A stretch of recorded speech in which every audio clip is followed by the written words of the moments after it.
ಪರಮ ಪೂಜ್ಯ ಗುರು ಬಸವದೇವರನ್ನ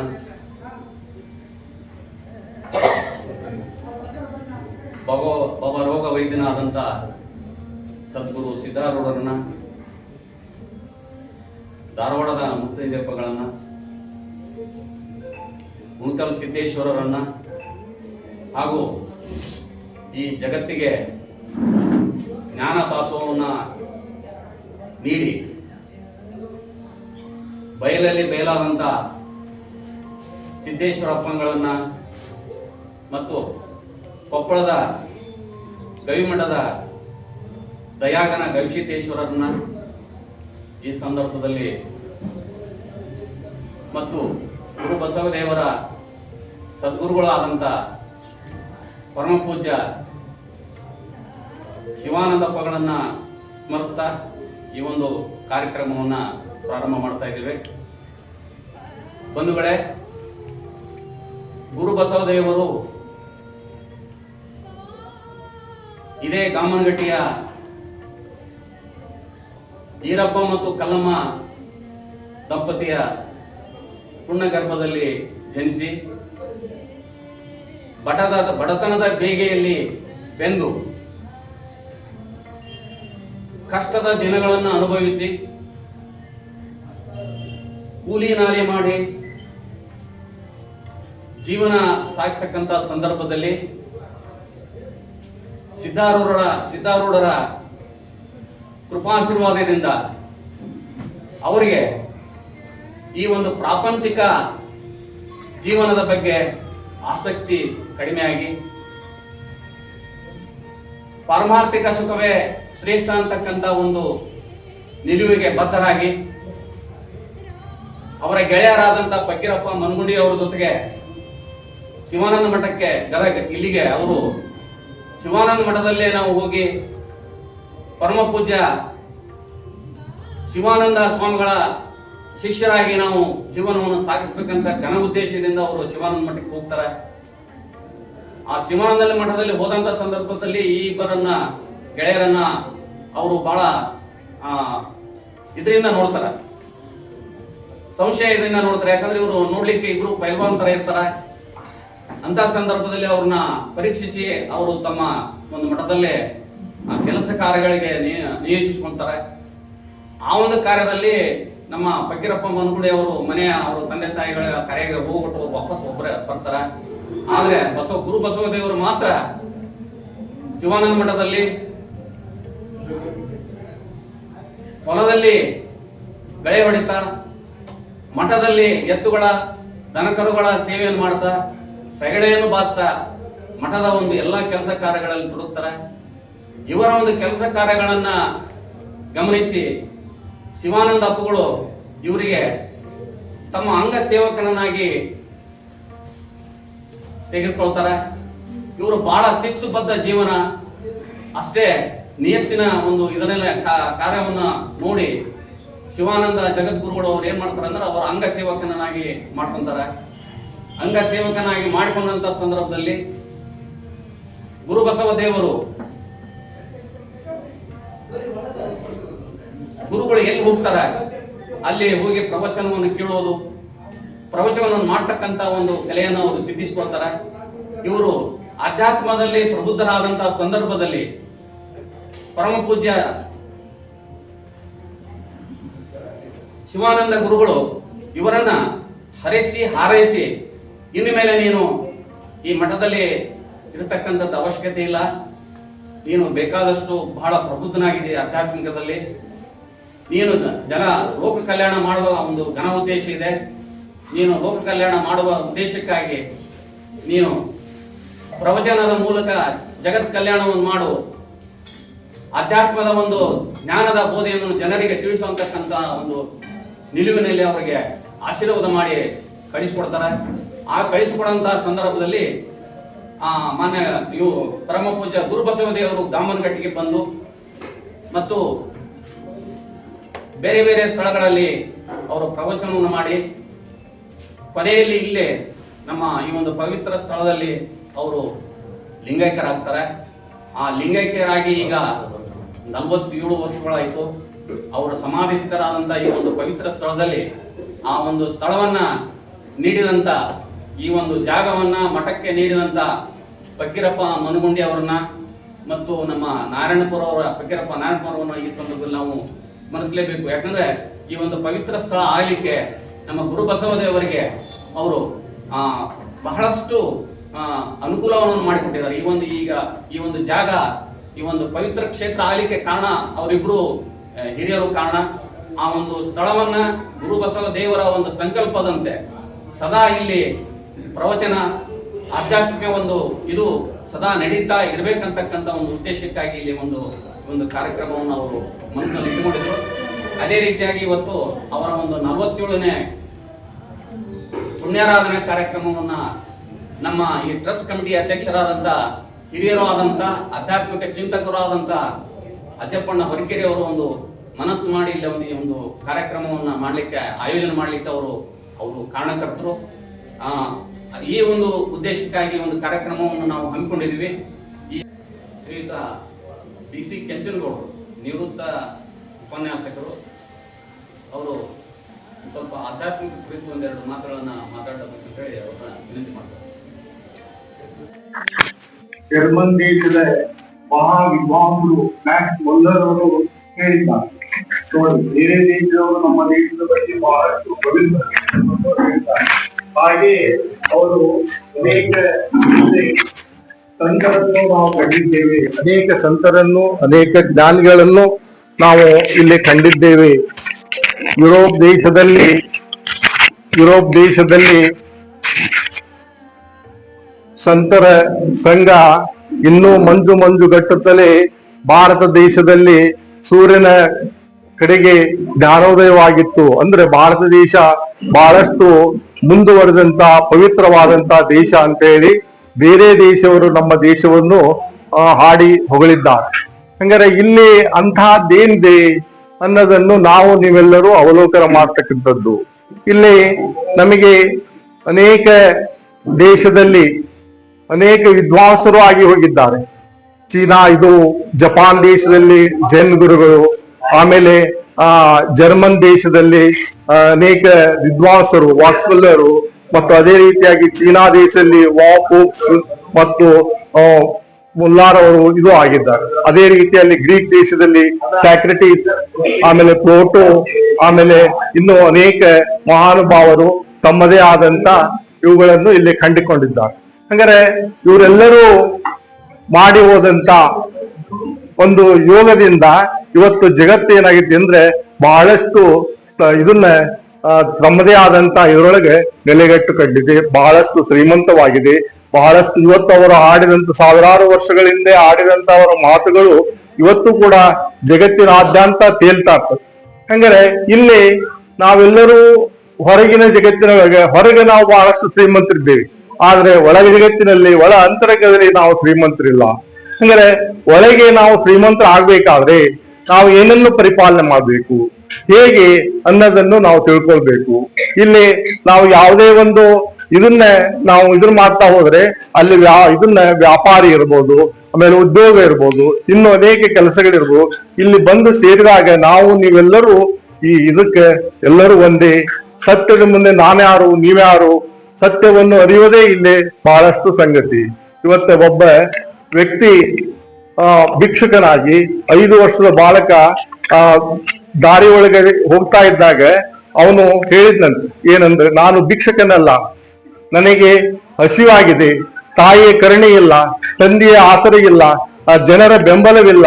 ಆದ್ರೆ ನಾನು ಹಸಿವಿಗಾಗಿ ಹುಡುಕಾಡ್ತಿದ್ದೇನೆ, ಹಸಿವಾಗಿ ಹೋರಾಡ್ತಿದ್ದೇನೆ, ಆದ್ರೆ ಕರೆ ಭಿಕ್ಷಕನಲ್ಲ, ಕರೆ ಭಿಕ್ಷಕನಲ್ಲ ಅಂತ ಹೇಳಿ ಆ ವ್ಯಕ್ತಿ ಹೇಳ್ತಾರೆ. ಇಲ್ಲಿ ನಾವು ತಿಳ್ಕೊಳ್ಳೋದಿಷ್ಟೇ, ನಾವು ಇದರಿಂದ ಶ್ರೀಮಂತರಾಗಬೇಕು, ಭಾವರೋಗದಿಂದ ನಾವು ಶ್ರೀಮಂತರಾಗಬೇಕು. ಶ್ರೀಮಂತರಾಗದೆ ಕರೆ ಶ್ರೀಮಂತರಾಗಬೇಕು. ಕರೆ ಶ್ರೀಮಂತರು ಅಂದ್ರೆ ನಾವು ಈಗ ಬಾಹ್ಯ ಶ್ರೀಮಂತರಾಗಿ ನಾವು ಆಸ್ತಿ ಅಂತಸ್ತು ಇವುಗಳನ್ನೆಲ್ಲವನ್ನು ಗಳಿಸ್ತೇವೆ, ಇದು ನಮಗೆ ಬೇಕಾಗ್ತಕ್ಕಂಥದ್ದು. ಇದು ಅಲ್ದನೆ ನಮಗೆ ಕರೆ ಶ್ರೀಮಂತ ಆಗ್ಬೇಕಂದ್ರೆ ಕರೆ ಶ್ರೀಮಂತರ ಸಂಘವನ್ನು ನಾವು ಬೆಳೆಸ್ಬೇಕು. ಹಂಗಾರೆ ಆ ಕರೆ ಶ್ರೀಮಂತರು ಯಾರು? ಸಂತರು, ಇದನ್ನ ಅನುಭವಿಗಳು, ಜ್ಞಾನಿಗಳು, ಇವರು ನಮ್ಮ ಸಂತರು.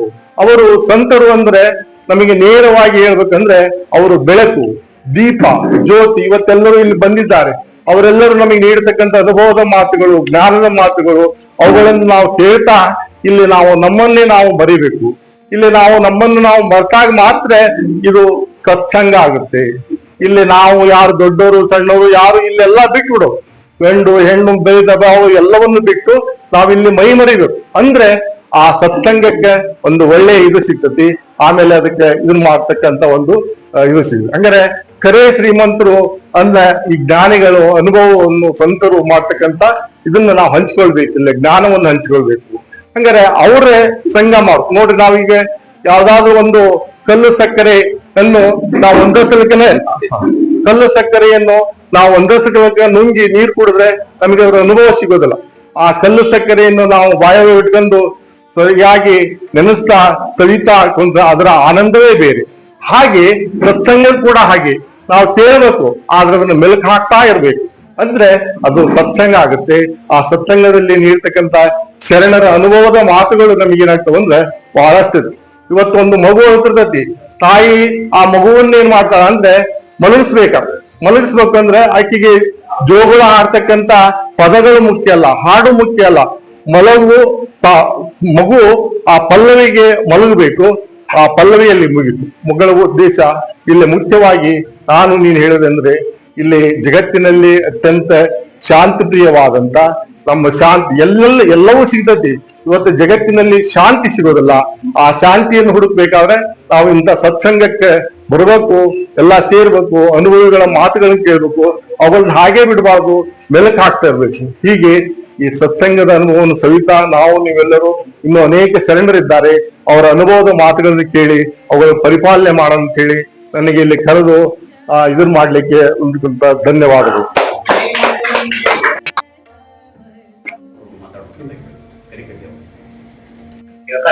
ಅದೇ ಪ್ರಕಾರ ಕಾಯಕವೇ ಕೈಲಾಸ ಒಂದು ತತ್ವವನ್ನು ಹೇಳಿದ್ದಾರೆ. ಈ ಕಾಯಕವೇ ಕೈಲಾಸದಲ್ಲಿ ಅಂತ ಅಗಾಧ ಶಕ್ತಿ ಇದೆ ಅಂದ್ರೆ ಬಹಳಷ್ಟು ಶರಣರು ಅದರ ಮಹತ್ವವನ್ನು ತಿಳಿಸಿಕೊಟ್ಟಿದ್ದಾರೆ. ನಾ ಎಲ್ಲಾರ್ದು ಹೇಳೋದ್ರಾಗ ನೂಲಿ ಚಂದಯ್ಯನವರು ತಾವು ಕಟ್ಟೋಣದ ಶಿವನ ಲಿಂಗವನ್ನ ಕಾಯಕದಲ್ಲಿ ಮಗ್ನದಾಗ ತೆಳಗೆ ಬಿದ್ರು ಅದನ್ನ ಕೇರ್ ಮಾಡಿದಂಗೆ ಶಿವನ ಬೆನ್ನತ್ತಿ ಬರುವಂತ ಒಂದು ಶಕ್ತಿ ಕಾಯಕದಲ್ಲಿ ಇದೆ ಅನ್ನೋ ತೋರಿಸಿದಾನೆ. ಅದಕ್ಕೆ ನಾವು ನೀವು ಎಲ್ಲರೂ ಕಾಯಕದ ಇಷ್ಟಗಳು ಅಂತ ಹೇಳ್ತಾ ನಾನು 4 ಮಾತು ಬಗ್ಗೆ ಮಾಹಿತಿ ನೀಡಿದಂತ ಅಭಿನಂದನೆಗಳು. ಈಗ ನಮ್ಮ ಗುರು ಬಸವದೇವರ ಆತ್ಮಚರಿತ್ರೆಯನ್ನ ನಮ್ಮ ಪ್ರಭು ಋಣದ್ ಸರ್ ಒಂದು 2-3 ನಿಮಿಷದಲ್ಲಿ ಅದೊಂದು ಅಲ್ಲಿ ಓದ್ಕೊಂಡ ಮುಂದೆ 8 ದಿವಸದಿಂದ ಇವತ್ತು ಸಮಾಪ್ತಿ. ಇವತ್ತು ಅದನ್ನು ಸಮಾಪ್ತಿ 15 ದಿವಸದಿಂದ ನಾವು ಆತ್ಮಚರಿತ್ರೆಯನ್ನು ನಾವು ಪಠಣ ಮಾಡ್ತಕ್ಕಂಥ ಒಂದು ಕಾರ್ಯಕ್ರಮ ಹಮ್ಮಿಕೊಂಡಿದ್ವಿ. ಅದು ಇವತ್ತು ಕೊನೆಯದಾಗಿ ಒಂದು ಪುಟವನ್ನು ತಾವು ಓದಬೇಕಂತ ಕೇಳಿ. ಪೂಜ್ಯರು ತಮ್ಮ ಒಂದು ತಗಡಿನ ಟ್ರಂಕಿನ ಜೊತೆಗೆ ಊರ ಹೊರಗಿನ ಕರೆಯಮ್ಮನಗುಡಿ ಧರ್ಮಶಾಲೆಗೆ ಬಂದರು. ಈ ಸುದ್ದಿ ಜನರಿಗೆ ತಲುಪಿದಾಗ ಎಲ್ಲ ಸದ್ಭಕ್ತ ಜನರು ಬಸವ ದೇವರ ದರ್ಶನಕ್ಕೆ ಬಂದರು. ಎಲ್ಲರೂ ತಮ್ಮ ತಮ್ಮ ಮನೆಗಳಿಗೆ ಕರೆದುಕೊಂಡು ಹೋಗಲು ಕರೆದರು. ಆಗ ಪೂಜ್ಯರು, ನಾನು ಯಾರ ಮನೆಗೂ ಬರುವುದಿಲ್ಲ, ಸಮಸ್ತ ಗಾಮನಗಟ್ಟಿಯ ಜನರಿಗೂ ಪ್ರಸಾದ ವ್ಯವಸ್ಥೆ ಮಾಡಲು ಹೇಳಿದರು. ಆದರೆ ನಾನು ನಿತ್ಯ 2 ಹೊತ್ತು ಶಾಸ್ತ್ರವನ್ನು ಹೇಳುತ್ತೇನೆ. ಶಾಸ್ತ್ರ ಹೇಳಿದ ನಂತರ ಪ್ರಸಾದವನ್ನು ತರಬೇಕು. ನಾನು ಶಾಸ್ತ್ರ ಹೇಳದಿದ್ರೆ, ನೀವು ಕೇಳಲಿಕ್ಕೆ ಬರದಿದ್ರೆ ನಾನು ಉಪವಾಸ ಮಲಗುತ್ತೇನೆ ಅಂತಂದು ಹೇಳ್ತಾರೆ. ಯಥಾ ಪ್ರಕಾರ ಗಾಮನಗಟ್ಟಿಯಲ್ಲಿ 2 ಹೊತ್ತು ಶಾಸ್ತ್ರ ಬಸವ ದೇವರಿಂದ ಪ್ರಾರಂಭವಾಯಿತು. ಗಾಮನಗಟ್ಟಿಯ ಮುಖಂಡರಾದ ಕಲ್ಲಪ್ಪ ಗಡ್ಡದ, ಜಾಮಪ್ಪ ಮನಗುಂಡಿ, ಶಿವಮೂರ್ತಪ್ಪ ಗುರಣ್ಣವರು, ಕಲ್ಲಪ್ಪ ಮನಗುಂಡಿ, ನಿಂಗಪ್ಪ ಮಾಳಣ್ಣವರು ಹಾಗೂ ಇನ್ನೂ ಅನೇಕ ಪ್ರಮುಖರು ಪೂಜ್ಯ ಶಾಸ್ತ್ರದ ವ್ಯವಸ್ಥೆಯನ್ನು ಮಾಡುತ್ತಿದ್ದರು. ರಾಮಪ್ಪ ಮನಗುಂಡಿ, ದೊಡ್ಡಬಸಪ್ಪ ಸೆಲುಡಿ, ಬಸಪ್ಪ ಮಾಳಣ್ಣವರು, ಶಿವಮೂರ್ತಪ್ಪ ಮನಗುಂಡಿ ಪೂಜ್ಯರ ಅಂಗ ಸೇವೆ ಮಾಡುತ್ತಿದ್ದರು. ಕ್ಷೌರ್ಯದ ಸೇವೆಯನ್ನು ಆಗಾಗ್ಗೆ ಯಲ್ಲಪ್ಪ ಕೆಂಚಪ್ಪ ಹಡಪದ್ ಮಾಡುತ್ತಿದ್ದರು. ಗ್ರಾಮದ ಎಲ್ಲ ಮನೆತನದವರು ಪ್ರಸಾದ ಸೇವೆ ಮಾಡುತ್ತಿದ್ದರು. ಗಾಮನಗಟ್ಟಿ ಹಾಗೂ ಸುತ್ತಲಿನ ಗ್ರಾಮಗಳು ಬಡತನದಿಂದ ಬಳಲುತ್ತಿದ್ದವು. ಅನ್ನದ ಕೊರತೆ ಒಂದು ಬಹುದೊಡ್ಡ ಸವಾಲಾಗಿತ್ತು. ಸಮಾಜದಲ್ಲಿ ವಿವಿಧ ಕಾಯಕಗಳನ್ನು ಮಾಡುವ ಜನರು ಹಿಂದುಳಿದ ಜನಾಂಗಕ್ಕೆ ಸೇರಿದವರಾಗಿದ್ದರು. ರೈತಾಪಿ ಜನರಿಗೆ ಸಾಕಷ್ಟು ಬೆಳೆ ತೆಗೆಯಲು ಕಷ್ಟಕರವಾಗಿತ್ತು. ಜಮೀನ್ದಾರರ ಮತ್ತು ಬಡ್ಡಿ ವ್ಯಾಪಾರಿಗಳ ಋಣದಲ್ಲಿ ಬದುಕುವ ಕಾಲ ಅದಾಗಿತ್ತು. ಜನಜೀವನ ಅಸ್ತವ್ಯಸ್ತಗೊಂಡು ನಿಜಾಚರಣೆಯನ್ನು ಮರೆತು ಧರ್ಮದ ಹೆಸರಿನಲ್ಲಿ ಹಿಂಸೆ, ಪ್ರಾಣವಧೆ, ಮೋಸ, ಕಂದಾಚಾರಗಳು ಸಮಾಜದಲ್ಲಿ ತಲೆ ಎತ್ತುತ್ತಿದ್ದವು. ಇಂಥ ವಿಷಮ ಪರಿಸ್ಥಿತಿಯಲ್ಲಿ ಹೊಸ ಭರವಸೆಯಾಗಿ ಮೂಡಿ ಬಂದರೂ ತನ್ನ ಹುಟ್ಟೂರಿಗೆ ಮೊದಲಿನ ಬಸವದೇವರಾಗಿ ಬಡವರ ದೀನ ದಲಿತರ ಅಂತರಂಗವನ್ನು ಮೊದಲೇ ಅರಿತವರು ಮತ್ತು ಸಕಲ ವೇದಶಾಸ್ತ್ರ ಪುರಾಣಗಳ ಅಧ್ಯಯನ ತಮ್ಮ ಸ್ವರೂಪ ಜ್ಞಾನ ಪಡೆದ ಪೂಜ್ಯರು ಸಮಾಜವನ್ನು ಸಂರಕ್ಷಿಸುವ ಸಂಕಲ್ಪ ಮಾಡಿ ಮಾನವನ ಉದ್ಧಾರಕ್ಕಾಗಿ ಗಾವನಗಟ್ಟಿಯನ್ನು ತಮ್ಮ ಅಧ್ಯಾತ್ಮದ ಕೇಂದ್ರವನ್ನಾಗಿ ಮಾಡಿಕೊಂಡರು. ಸಮಾಜದ ಎಲ್ಲ ವರ್ಗ, ವರ್ಣ, ಜಾತಿ, ಮತ, ಲಿಂಗ ಭೇದಗಳಿಲ್ಲದೆ ನೋಡುವುದು, ಎಲ್ಲರ ಹಕ್ಕುಗಳು ಸಮಾನವೆಂಬ ತತ್ವದಲ್ಲಿ ನಂಬಿಕೆ ಇಡುವುದನ್ನು ಕಲಿಸಿದರು. ವರ್ಣ ವ್ಯವಸ್ಥೆ ಮತ್ತು ಕರ್ಮ ಸಿದ್ಧಾಂತವನ್ನು ತಿರಸ್ಕರಿಸುವ ಮತ್ತು ಸದ್ಗುಣಗಳನ್ನು ಅಳವಡಿಸುವ ಬೋಧನೆಯನ್ನು ಬೋಧಿಸಿದರು. ಇಂದಿನ ಆಧುನಿಕ ಯುಗದಲ್ಲಿ ಮಾನವೀಯ ಮೌಲ್ಯಗಳು ಕುಸಿಯುತ್ತಿರುವ ಸಮಯದಲ್ಲಿ ಮಾನವ ಸಂಪನ್ಮೂಲಕ್ಕೆ ಬೆಲೆ ಇಲ್ಲದಾಗಿದೆ. ಉತ್ಪಾದನಾ ಮಾಡುವ ಕಾಯಕ ಜೀವಿಗಳು ಭಾರೀ ಉದ್ಯಮದ ಹಿಡಿತದಲ್ಲಿ ಸಿಲುಕಿ ಉದ್ಯೋಗ ಬಿಡುವ ಕಾಲ ಅದೊಂದಾಗಿತ್ತು. ರೈತಾಪಿ ಜನರು ಭೂಮಿಯಲ್ಲಿ ಬೆವರು ಸುರಿಸಿದರೂ ಸಾಲದ ಸೂಲದಲ್ಲಿ ಸಿಲುಕಿ ಜೀವನ ಕಳೆದುಕೊಳ್ಳುವ ಮಟ್ಟಕ್ಕೆ ಬಂದು ತಲುಪಿದ್ದರು. ನಿರುದ್ಯೋಗ, ಬಡತನ, ಅಸಹಾಯಕತೆ ಇಂತಹ ಅಪಮಾನ ಬದುಕಿನಿಂದ ಜನಸಾಮಾನ್ಯರನ್ನು ಮೇಲಕ್ಕೆತ್ತಿ ಸ್ವಾಭಿಮಾನದ ಬದುಕಿಗಾಗಿ ಆಧ್ಯಾತ್ಮದ ಕಡೆಗೆ ತಾವೆಲ್ಲರೂ ಬರಬೇಕು. ನಮ್ಮನ್ನು ನಾವು ಅರಿಯಬೇಕು.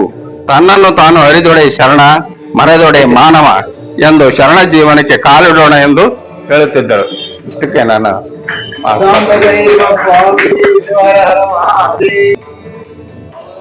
ಪುಣ್ಯಾರಾಧನೆ ಕಾರ್ಯಕ್ರಮದ ಅಧ್ಯಕ್ಷತೆಯನ್ನು ವಹಿಸಿರ್ತಕ್ಕಂಥ ಈ ಕಾರ್ಯಕ್ರಮದ ಅಧ್ಯಕ್ಷತೆ ವಹಿಸಿರ್ತಕ್ಕಂಥ ಮತ್ತು ಈ ಒಂದು ಮಠದ ಟ್ರಸ್ಟ್ ಕಮಿಟಿ ಅಧ್ಯಕ್ಷರು ಆದಂಥ ಹಿರಿಯರು, ಅಧ್ಯಾತ್ಮ ಜೀವಿಗಳು ಆದಂಥ ಬಸವದೇವರ ಆತ್ಮಚರಿತ್ರೆಯನ್ನು ಅವರು ಒಂದು ಪುಸ್ತಕವನ್ನು ಬರೆದಿದ್ದಾರೆ. ಅಂಥವರು ನಮ್ಮ ಈ ಅಧ್ಯಕ್ಷೀಯ ಒಂದು ಮಾತುಗಳನ್ನ ಆಡ್ಬೇಕಂತೇಳಿ ಅಜಯಪುಣ ಬರ್ಕೇರಿ ಅವರೆಲ್ಲ ಕೇಳ್ಕೊಂತಾರೆ. ಕ್ಷೇತ್ರಾಧಿಪತಿಗಳು, ನನ್ನ ಆರಾಧ್ಯ ದೇವರು ಆದಂತ ಪರಮ ಪೂಜ್ಯ ಬಸವದೇವರ ಪಾದಾರವಿಂದಗಳಿಗೆ ಶಿರಸಾಷ್ಟಾಂಗ ನಮಸ್ಕಾರಗಳನ್ನು ಸಲ್ಲಿಸಿ, ಅವರ ಪರಮ ಗುರುಗಳು, ಜಗದ್ಗುರುಗಳು ಆದಂತಹ ಪರಮ ಪೂಜ್ಯ ಶಿವಾನಂದಪ್ಪನವರ ಪವಿತ್ರ ಪಾದಗಳಿಗೆ ನತಮಸ್ತಕನಾಗಿ, ಪರಮ ಪೂಜ್ಯ ಸಿದ್ಧಾರೂಢಪ್ಪನವರ ಪವಿತ್ರ ಪಾದಗಳಿಗೆ ಹಣಿಮಣಿದು, ಪರಮ ಪೂಜ್ಯ ಸಿದ್ದೇಶ್ವರ ಅಪ್ಪಂಗಳವರನ್ನ ಹೃತ್ಕಮಲದಲ್ಲಿ ನೆನೆಸಿಕೊಂಡು, ಈ ದಿವ್ಯ ವೇದಿಕೆಯ ಸಾನ್ನಿಧ್ಯವನ್ನು, ನೇತೃತ್ವವನ್ನು ವಹಿಸಿದಂತ ಪರಮ ಪೂಜ್ಯ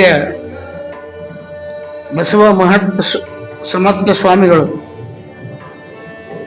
ಪರಮ ಪೂಜ್ಯ ಸಿದ್ದೇಶ್ವರ ಅಪ್ಪಗಳವರ ಅವತಾರ ಏನು ಅನ್ನುವ ಹಾಗೆ ಇವತ್ತ ನಮ್ಮ ಕರೆಗೆ ಹೋಗೊಟ್ಟು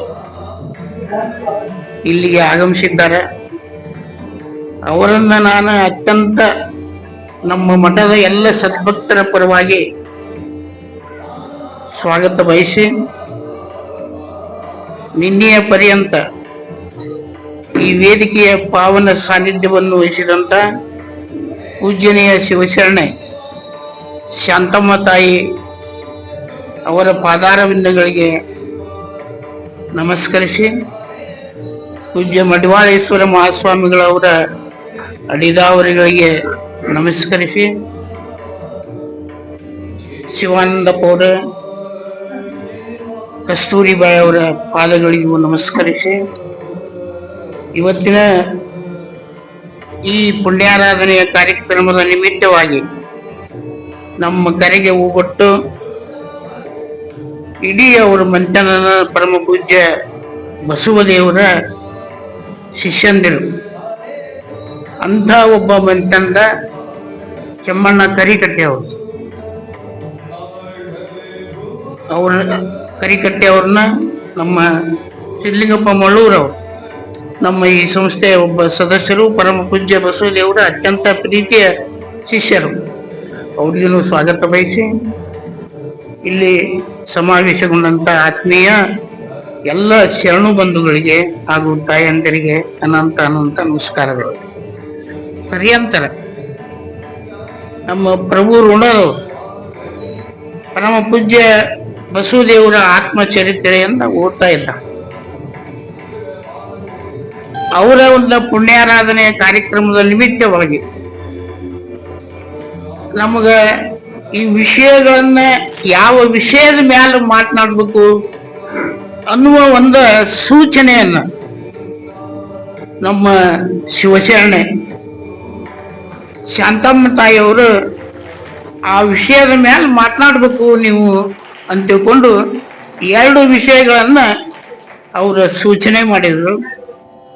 ಅವುಗಳ ಪ್ರಕಾರವಾಗಿ, ಅವರ ಆದೇಶದ ಪ್ರಕಾರವಾಗಿ ನಮ್ಮ ಈ ಎಲ್ಲಾ ಕಾರ್ಯಕ್ರಮಗಳಿಗೂ ಒಂದು ಚೇತನಾ ಬಿಂದು, ಒಂದು ಕರ್ತೃತ್ವ ಶಕ್ತಿ ಯಾರ್ದಪ್ಪ ಅಂದ್ರೆ ಅದು ಕರಪ್ಪ ಅವರಾಗಿ ಅವರ ಆ ಆಮಂತ್ರಣ ಪತ್ರಿಕೆಯಲ್ಲಿ ವಿಷಯವನ್ನು ನಮೂದು ಮಾಡಿ ನನಗಿಷ್ಟ ಸಂತೋಷ ಆಗ್ತದೆ. ಆ 2 ವಿಷಯಗಳು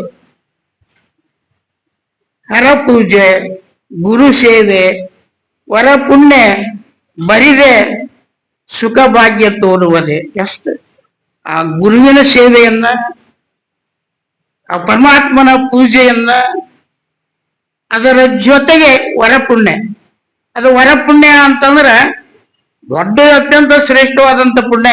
ಏನೋ ಮೊಟ್ಟೆಕುಂಡಿ 2,000 ರೂಪಾಯಿ ಕೊಟ್ಟೆ ಅಂತ ಕೈ ಬಿಡಂಗಿಲ್ಲ. ಅದು ನಿರಂತರವಾಗಿ ಅದು ಮಾನಿಂಗಿನ ಬಳ್ಳಿ ಹಬ್ಬೇಕಂತಾರಲ್ಲ, ನೀವೆಲ್ಲ ಆಶೀರ್ವಾದ ಮಾಡೋದ್ನಾಗ ನಿನ್ನ ಮಾನಿಂಗಿನ ಬಳ್ಳಿ ಹಂಗ ಹಬ್ಬಲಿಪ್ಪ ನಿಂದ ಅಂತ ಆಶೀರ್ವಾದ ಮಾಡ್ದಂಗ ಅದು ವರಪುಣ್ಯ. ವರಪುಣ್ಯ ಅಂದ್ರೆ ಅದು ನಿತ್ಯ ಮಾಡ್ತಕ್ಕದ್ದು.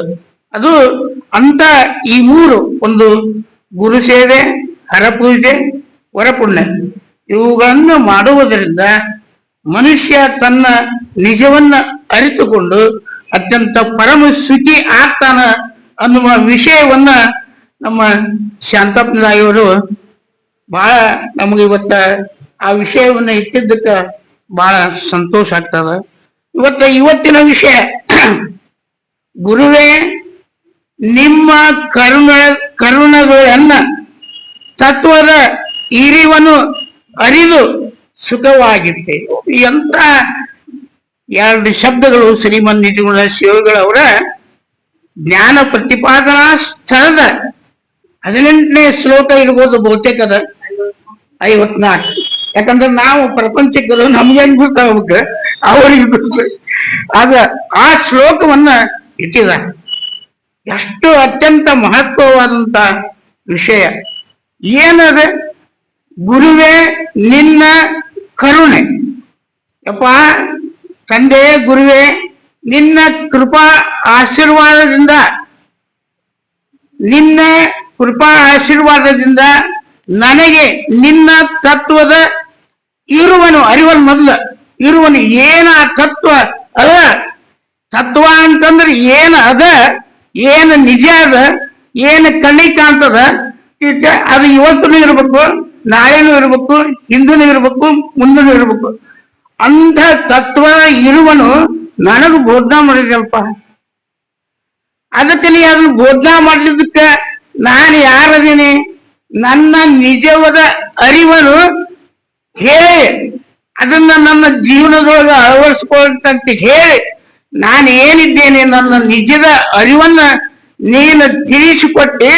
ಅದಕ್ಕೆ ನಾನು ನಿನಗ ಇವತ್ತ ಬಹಳ ಶುಚಿಯಾಗೇನಿ ಅಂತ ತಿಳ್ಕೊಂಡು ಗುರುವಿನ ಆ ಮಾತುಗಳ ಮೂಲಕ ಅದನ್ನ ಏನು ಪ್ರಾಪ್ತ ಮಾಡಿಕೊಟ್ರಲ್ಲ ಅದು ಮೊದಲೇ ಇರ್ತದ. ನೀನು ಸದಾಕಾಲ ಸತ್ಯಕ್ಕೆ ಆನಂದ ಸ್ವರೂಪನಾಗಿನೇ ಇದ್ದೇ. ಆದ್ರೆ ಅಜ್ಞಾನದಿಂದ ಇದೆಲ್ಲವೂ ಸತ್ಯ, ನನ್ನ ದೇಹನ ಸತ್ಯ ಅಂತ ತಿಳ್ಕೊಂಡು ನಾವು ತಿಳ್ಕೊಂಡಿರ್ತೇವೆ. ಆದ್ರ ಈ ದೇಹಾದಿಗಳು ಮಿಥ್ಯ ಅದಾವ. ಕಣ್ಣಿಗೆ ಕಾಣುವ ವಸ್ತುಗಳು ಇವತ್ತು ತೋರ್ತಾವ, ಅಡಗ್ತಾವ. ಜಗತ್ತು ಮಿಥ್ಯ ಅದ, ನೀನ ಸತ್ಯ ಅದ. ಅದನ್ನ ತಿಳ್ಕೊ, ನಿನಗೆ ಭ್ರಮ ಆಗೈತಿ. ನೀನೇ ಸಾಕ್ಷಾತ್ ಪರಬ್ರಹ್ಮ ಸ್ವರೂಪನಿದ್ದಿ, ಸಚ್ಚಿತ್ ಆನಂದ ಸ್ವರೂಪನಾಗಿ ಇದ್ದಿ. ಇವೆಲ್ಲವೂ ಕಣ್ಣಿಗೆ ಕಾಣುವಂತ ವಸ್ತುಗಳನ್ನ, ಈ ದೇಹವನ್ನ, ಈ ದೇಹದಲ್ಲಿರ್ತಕ್ಕಂಥ ಎಲ್ಲಾ ಇಂದ್ರಿಯಗಳನ್ನ ನಾನ ಎಲ್ಲ ನಾನ ಅಂತ ಏನು ತಪ್ಪು ತಿಳ್ಕೊಂಡಿದ್ದಕ್ಕ ನಿನಗೆ ಈ ಭವ ಬಂಧನ ಬಂದದ. ಅದಕ್ಕೆ ನೀನು ಕಷ್ಟದೊಳಗೆ ಬಿದ್ದಿ. ಈ ಕಷ್ಟ ಪರಿಹಾರ ಆಗಬೇಕು ಅಂತಂದ್ರ ನೀನು ಈ ಶರೀರವನ್ನ ಬೇರೆ ಇಟ್ಟ ಸಾಕ್ಷಿ ರೂಪವಾಗಿ ನೋಡು. ನೀನ ಪರಮ ಸುಖಿ. ನಿನ್ನಂತ ಸುಖಿ ಯಾರು ಇಲ್ಲ. ನೀನು ಸದಾ ಕಾಲ ಆನಂದ ಸ್ವರೂಪನಾಗಿ ಇದ್ದಿ. ಅದಕ್ಕೆ ಇದ್ದದ್ದನ್ನ ಪ್ರಾಪ್ತ ಮಾಡಿ ಕೊಟ್ಟರು. ಬೇರೆ ಏನ್ ತಂದ್ಕೊಳ್ಳಿಲ್ಲ. ಬೇರೆ ಎಲ್ಲಾರ ಹೋಗಿ ಇದ್ದದ್ದನ್ನ ಏನ್ ತಂದ್ಕೊಟ್ಟಿಲ್ಲ. ನಿನ್ನೊಳಗೆ ಏನು ಅದ ಆ ಅಜ್ಞಾನದಿಂದ ಇದು ಈ ಭವಬಂಧದಲ್ಲಿ ಬಿದ್ದಿ. ಇಲ್ಲ ಬಿದ್ದೇ ಇಲ್ಲಿನ ತಿಳ್ತೆ. ಇವೆಲ್ಲವೂ ಸುಮ್ಮನೆ ತೋರಿ ಅಡಗುವ. ಅದಕ್ಕೆ ಉಪನಿಷತ್ತಿನ ಋಷಿಗಳನ್ನು ಒಂದು ಮಾತನ್ನು ಹೇಳಿದೆ. ಈಶಾ ವಾಶ್ಯ ಮಿದಗಂ ಸರ್ವಂ. ಈ ಜಗತ್ತು ಇದೆಲ್ಲವೂ ಪರಮಾತ್ಮನ ಸ್ವರೂಪ ಆಗಿದೆ. ನೀನು ಪರಮಾತ್ಮನ ಸ್ವರೂಪನಾಗಿದ್ದಿ. ಇದನ್ನ ನಿನ್ನ ನೋಡುವ ದೃಷ್ಟಿ, ಪ್ರತಿಯೊಂದು ವಸ್ತುವಿನಲ್ಲಿ ಭಗವಂತ ಇದ್ದಾನ ಅನ್ನುವ ದೃಷ್ಟಿಕೋನವನ್ನು ಇಟ್ಟುಕೊಂಡು ಎಲ್ಲರನ್ನು ನೋಡು. ಮತ್ತೆ ಇದು ಯಾಕಿಂತ ಜಗತ್ ಇದು ನಿತ್ಯ ವಿಕಾರ ಹೊಂದುವಂತದ. ಇವತ್ತು ಸಾಂಜ್ ಇರ್ತದ, ನಾಳೆ ದ್ವಾರದ ಮುಂದೆ ಅಡಿಗೆ ಹೋಗ್ಬಿಡ್ತದ. ಅದಕ್ಕೆ ಇದು ಮಿಥ್ಯಾದಪ್ಪ, ನೀನು ಸತ್ಯ ಅದ. ಆಮೇಲೆ ಕೊನೆಗೆ ಒಂದು ಮಾತನ್ನ ಹೇಳಿದ್ರೆ, ಗುರುದ ಕಶ್ಯ ಶುದ್ಧನಮ್ಮ. ಇದೆಲ್ಲ ಜಗತ್ತಿನಲ್ಲಿ ಇರ್ತಕ್ಕಂಥ ಸಂಪತ್ತಿ ಯಾರ್ದ? ಹದ್ದಿನಂಗೆ ಯಾಕೆ ಆಸೆ ಪಟ್ಟಿ? ಏನು ನೀ ಎಷ್ಟು ಗಳಿಸಿದೆ, ಇನ್ನು ಎಷ್ಟು ಬಿಟ್ಟಿನ, ಅದು ನಿನ್ ಜೊತೆಗೆ ಬರುವುದಲ್ಲ. ಅದಲ್ಲ. ಆ ಕಾರಣದಿಂದ ಇದನ್ನು ಬಳಸಾಕ, ಜಗತ್ತಿನಲ್ಲಿ ಇರ್ತಕ್ಕಂಥ ಸಂಪತ್ತಿನ ಬಳಸಾಕ ಯಾರು ಬೇಡ ಅನ್ನೋದಲ್ಲ, ಅದ್ರ ಬಳಸ್ಕೋ, ದಾಸ್ತಾನವನ್ನು ಮಾಡ. ಆದ್ರ ಅದು ಸದಾ ಕಾಲ ಬಳಸುವಂತ ಇದ್ದರೆ ಅದು ಉಪಯೋಗ. ಹಂಗ ಸುಮ್ಮನೆ ಗೂಡಿ ಹಾಕಿದ್ರೆ ಅದು ಉಪಯೋಗ ಆಗುದಿಲ್ಲ.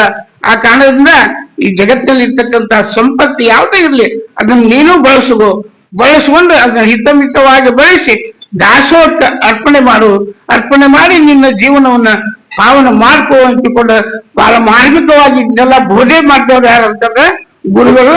ಆ ಗುರುಗಳ ಕರುಣೆ ನಮ್ಮ ಮ್ಯಾಲ ಐತಿ.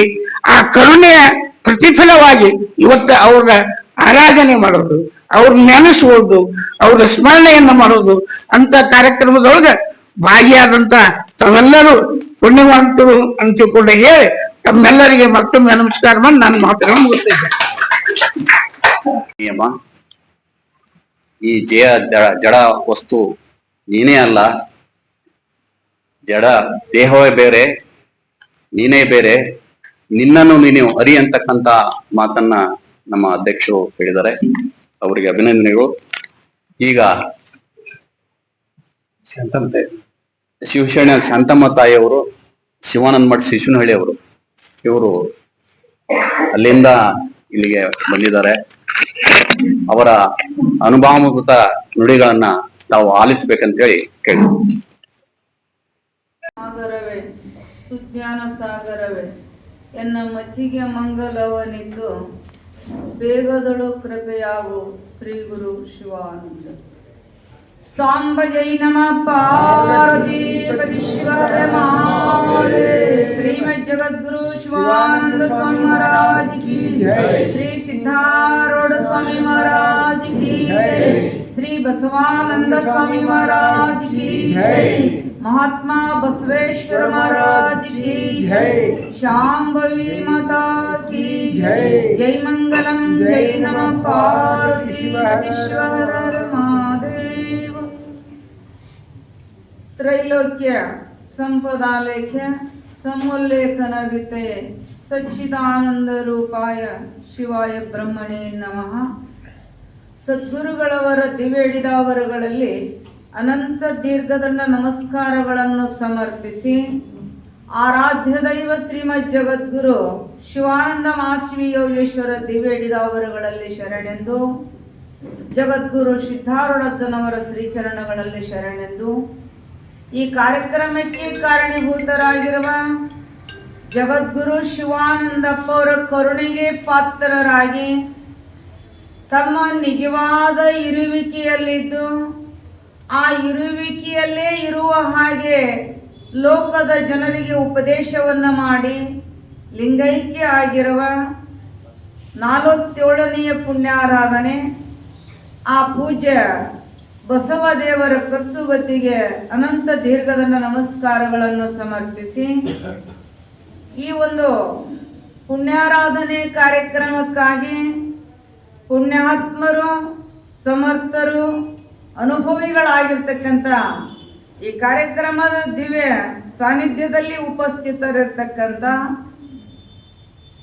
ಶಿರುಂದಿನ ಬಸವ ಸಮರ್ಥ ಪೂಜ್ಯರ ಶ್ರೀಚರಣಗಳಲ್ಲಿ ಅನಂತ ವಂದನೆಗಳನ್ನು ಸಮರ್ಪಿಸಿ, ಅನುಭವಿಗಳು, ಜ್ಞಾನಿಗಳು ತಮ್ಮ ಜೀವನವನ್ನೇ ಪರೋಪಕಾರಕ್ಕಾಗಿ ತತ್ವ ಚಿಂತನೆಗಾಗಿ ತಮ್ಮ 80 ವರ್ಷದ ಆಯುಷ್ಯದೊಳಗನು ಕೂಡ ಗುರುವಿನ ಕರುಣೆಗೆ ಪಾತ್ರರಾಗಿ ಗುರು ಸೇವೆಯಲ್ಲಿ ತಲ್ಲೀನರಾಗಿರ್ತಕ್ಕಂಥ ಪರಮ ಪೂಜ್ಯ ಶ್ರೀ ಸದ್ಗುರು ಶ್ರೋತ್ರಿಯ ಬ್ರಹ್ಮನಿಷ್ಠ ಮಡವಾಳಜ್ಜನವರ ಶ್ರೀಚರಣಗಳಲ್ಲಿ ಅನಂತ ವಂದನೆಗಳನ್ನು ಸಮರ್ಪಿಸಿ, ಮಾಸ್ತೋತ್ ಶ್ರೀ ಕಸ್ತೂರಮ್ಮ ತಾಯಿಯವರಿಗೂ ಪರಮ ಪೂಜ್ಯ ನಮ್ಮ ಉಣಕಲ್ಲ ಶಿವಾನಂದ ಅಪ್ಪಾಜಿಯವರ ಶ್ರೀಚರಣಗಳಲ್ಲಿ ಎಲ್ಲ ಕಾರ್ಯಕ್ರಮಕ್ಕೆ ಕಾರಣೀಭೂತರಾಗಿರುವ, ಕಾರ್ಯಕ್ರಮದ ರೂವಾರಿಗಳಾಗಿರುವ, ಇದು ಒಂದು ತಮ್ಮ ಪ್ರಪಂಚದ ಅಂಗ, ಪ್ರಪಂಚದೊಳಗ ಅದು ಒಂದು ಅಂಗ, ಆದರೆ ಇಲ್ಲಿ ಅವರ ಅಂಗವೇ ಮಠ ಅಂತಕ್ಕಂಥದ್ದು.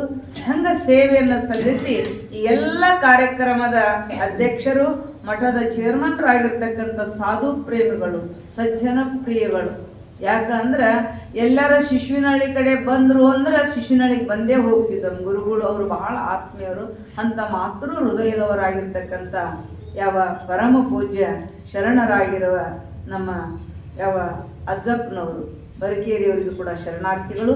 ಇನ್ನೂ ಅವರಿಗೆ ಹೆಚ್ಚಿನ ಒಂದು ಸೇವೆಯನ್ನು ಮಾಡಿ ಆಯುಷ್ಯ, ಆರೋಗ್ಯ ಯಾವ ಇನ್ನೂ ಹೆಚ್ಚಾಗಿ ಈ ಸೇವೆಯಲ್ಲಿ ತೊಡಗಿ ಅವು ಮುಕ್ತರಾಗ್ತವೆ ಅಂತ ತಿಳ್ಕೊಂಡು ಅವ್ರಿಗೆ ಶರಣಾರ್ಥಿಗಳನ್ನು ತಿಳಿಸಿ, ಇಲ್ಲಿ ಶರಣರಾಗಿರ್ತಕ್ಕಂಥ ಯಾವ ಅತಿಥಿಗಳು ನಮ್ಮ ಚಂಬಣ್ಣವರು, ಕರಿಕಟ್ಟಿಯವರು, ಅವರು ಸಾದಾ ಸೀದಾ ಎರಡ ಮಾತಿನೊಳಗೆ ಹೇಳಿದ್ರು. ಅವರು ಏನು ಮಾಡಿದ್ರು, ಕೊರತೆ ಯಾವುದೈತಿ ಅಂದ್ರೆ ಕಾಯಕ ಮಾಡೋರ್ದು ಕೊರತೆ ಅದ, ಆ ಕಾಯಕದೊಳಗನ ಕೈಲಾಸವನ್ನು ಕಂಡುಕೊಳ್ಳಿಕ್ಕೆ ಬರ್ತದ, ಅದನ್ನೇ ನಾನು ಮಾಡವ, ಉಳಿಕಿದೇನೂ ಗೊತ್ತಿಲ್ಲ ಅಂತ 4 ಮಾತುಗಳನ್ನು ಹೇಳಿ ವಿಶ್ರಮಿಸಿರ್ತಕ್ಕಂಥ ಚಂಬಣ್ಣವರಿಗೂ ಹಾಗೂ ಇನ್ನೂ ಉಪಸ್ಥಿತರಿರ್ತಕ್ಕಂಥ ಓಲ್ಡ್ ಇವರೆಲ್ಲ ನಮ್ಮ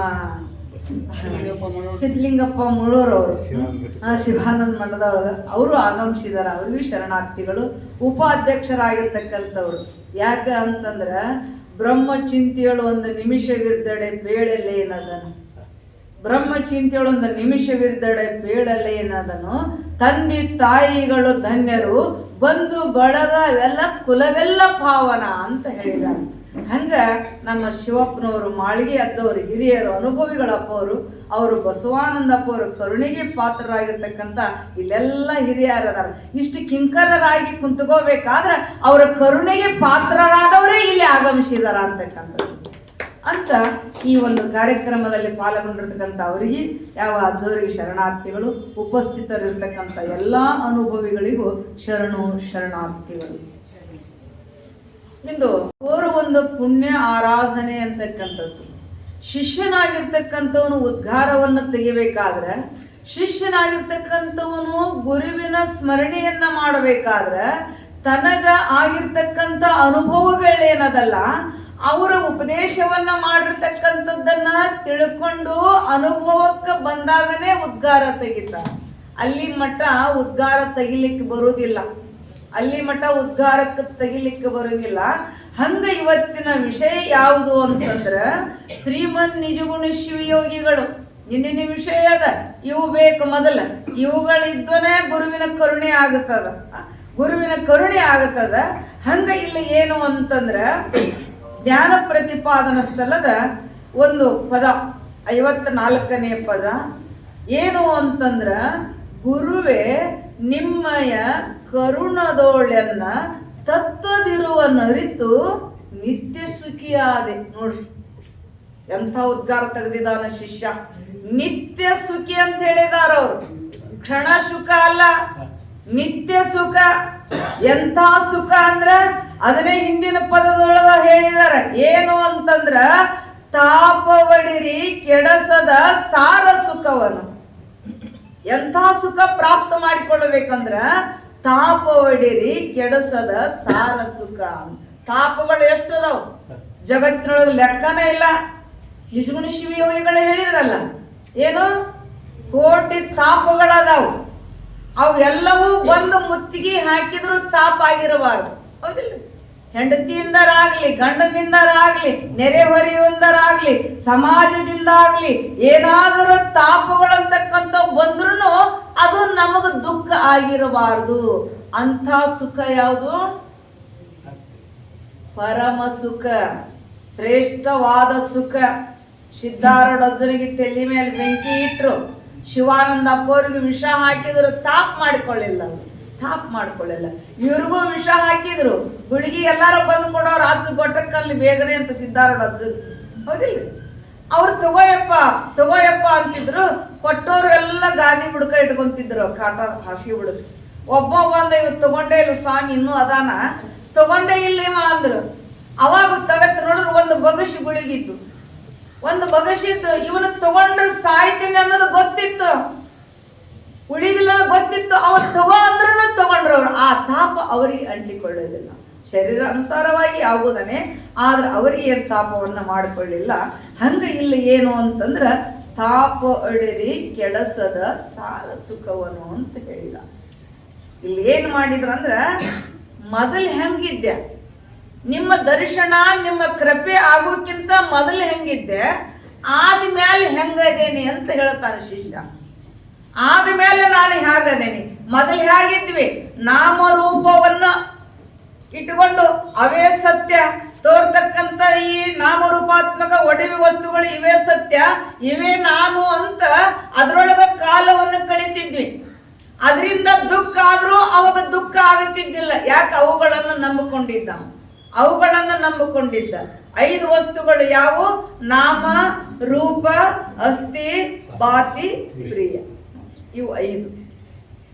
ಇವು 2 ಏನದಾವಲ್ಲ, ಇವು ಪ್ರಪಂಚದ್ದು. ಇವು ಹೌದಿಲ್ಲ?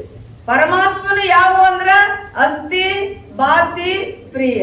ಅಸ್ಥಿ ಅಂದ್ರೆ ಇರುತ್ತದೆ, ತೋರುತ್ತದೆ, ಆಮೇಲೆ ಸಂತೋಷ, ಪ್ರಿಯವಾಗಿರ್ತಕ್ಕಂಥ. ಪ್ರಿಯ ಅಂದ್ರ ಒಂದು ವಸ್ತು ಒಬ್ಬರಿಗೆ ಪ್ರಿಯ ಕತಿ, ಇನ್ನೊಬ್ಬರಿಗೆ ಆಗಂಗಿಲ್ಲ.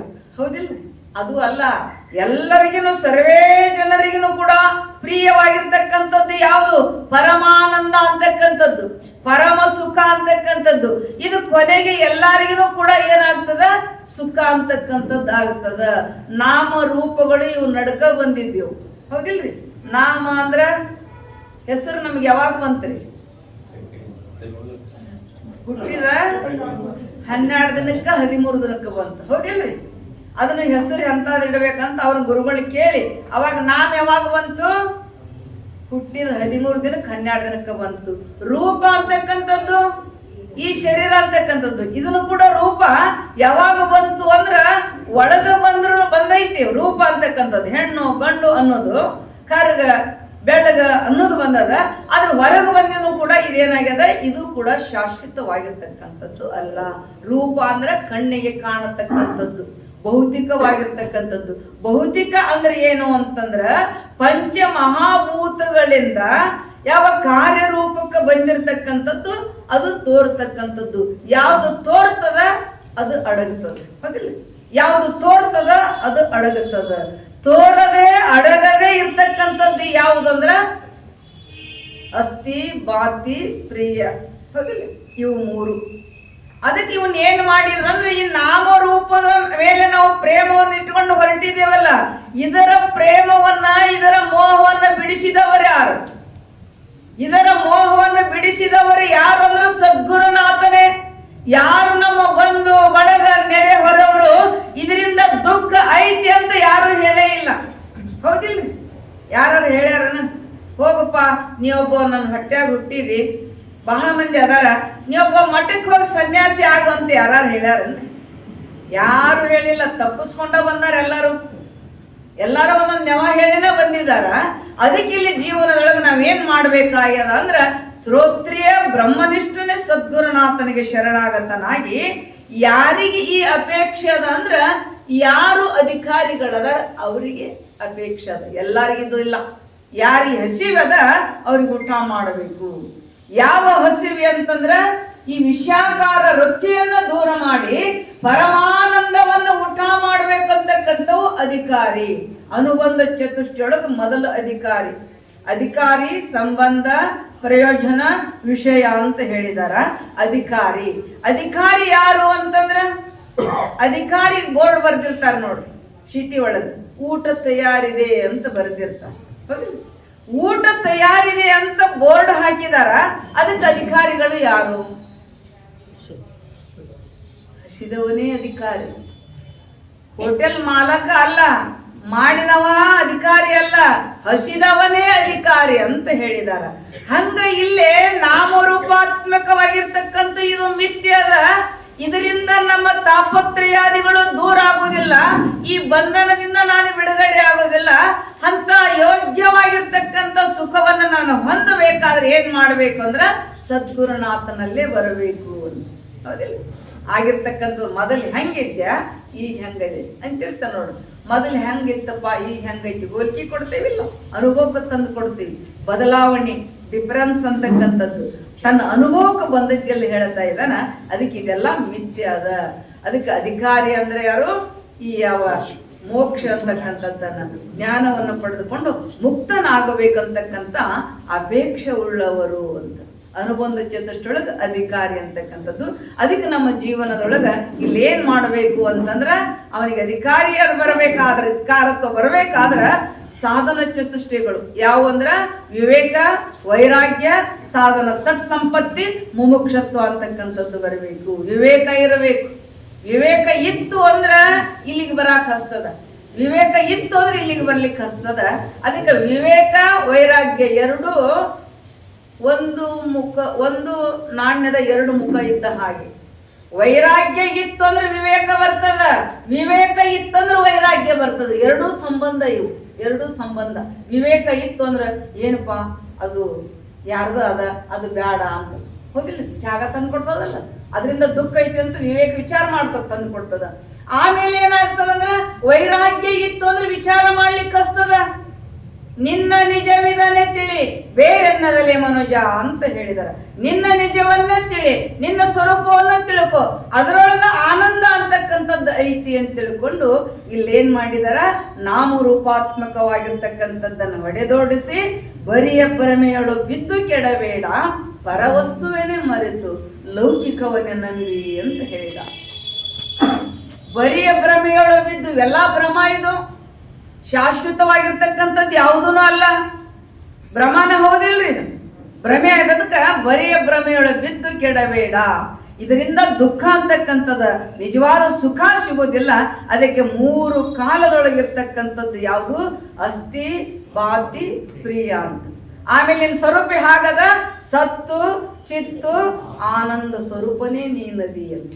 ಸತ್ತು ಅಂದ್ರ ಯಾವಾಗ್ಲೂ ಇದ್ದಿದ್ದು, ಬದಲಾಗಂಗಿಲ್ಲ. ಹೌದಿಲ್ಲ? ಬದಲಾಗುದು ಯಾವುದು? ಶರೀರ ಅದಲ್ರಿ. 6 ವಿಕಾರಗಳು ಇದಕ್ಕೆ. ಹುಟ್ಟಿತ್ತು ಕೂಸು, ಬಾಲ್ಯ, ಯೌವನ, ಮುಪ್ಪು, ಆಮೇಲೆ ಕೊನೆಗೆ ಬದಲಾಗತಕ್ಕಂಥದ್ದು ಇದದ. ಆಗದೇ ಇರ್ತಕ್ಕಂಥ ಸದಾ ಆನಂದ ಸದ್ರೂಪ. ಸತ್ತು ಅಂದ್ರೆ ಸದಾ ಇರ್ತಕ್ಕಂಥದ್ದು. ಚಿತ್ತು ಅಂದ್ರೆ ಪ್ರಕಾಶ.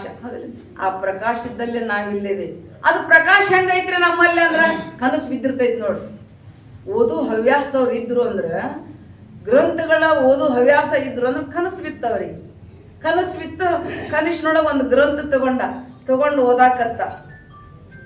ಲೈಟ್ ಕತ್ಲೈತಿಲ್ರಿ, ಅಲ್ಲೇ ಕತ್ಲೈತಿ. ಅವಾಗ ಏನ್ ಕಾಣಕತ್ತದಲ್ಲೇ ಅಕ್ಷರ ಕಾಣ್ತಾವಿಲ್ಲ. ನಾವು ಕನಿಷ್ನೊಳಗ ಇಂಥ ಅಧ್ಯಾಯ ಓದಿದ್ಯಾ, ಇಂಥ ಶ್ಲೋಕ ಓದಿದ ಅಂತ ಜಾಗೃತ ಬಂದಿಂದ ಹೇಳ್ತಾನ.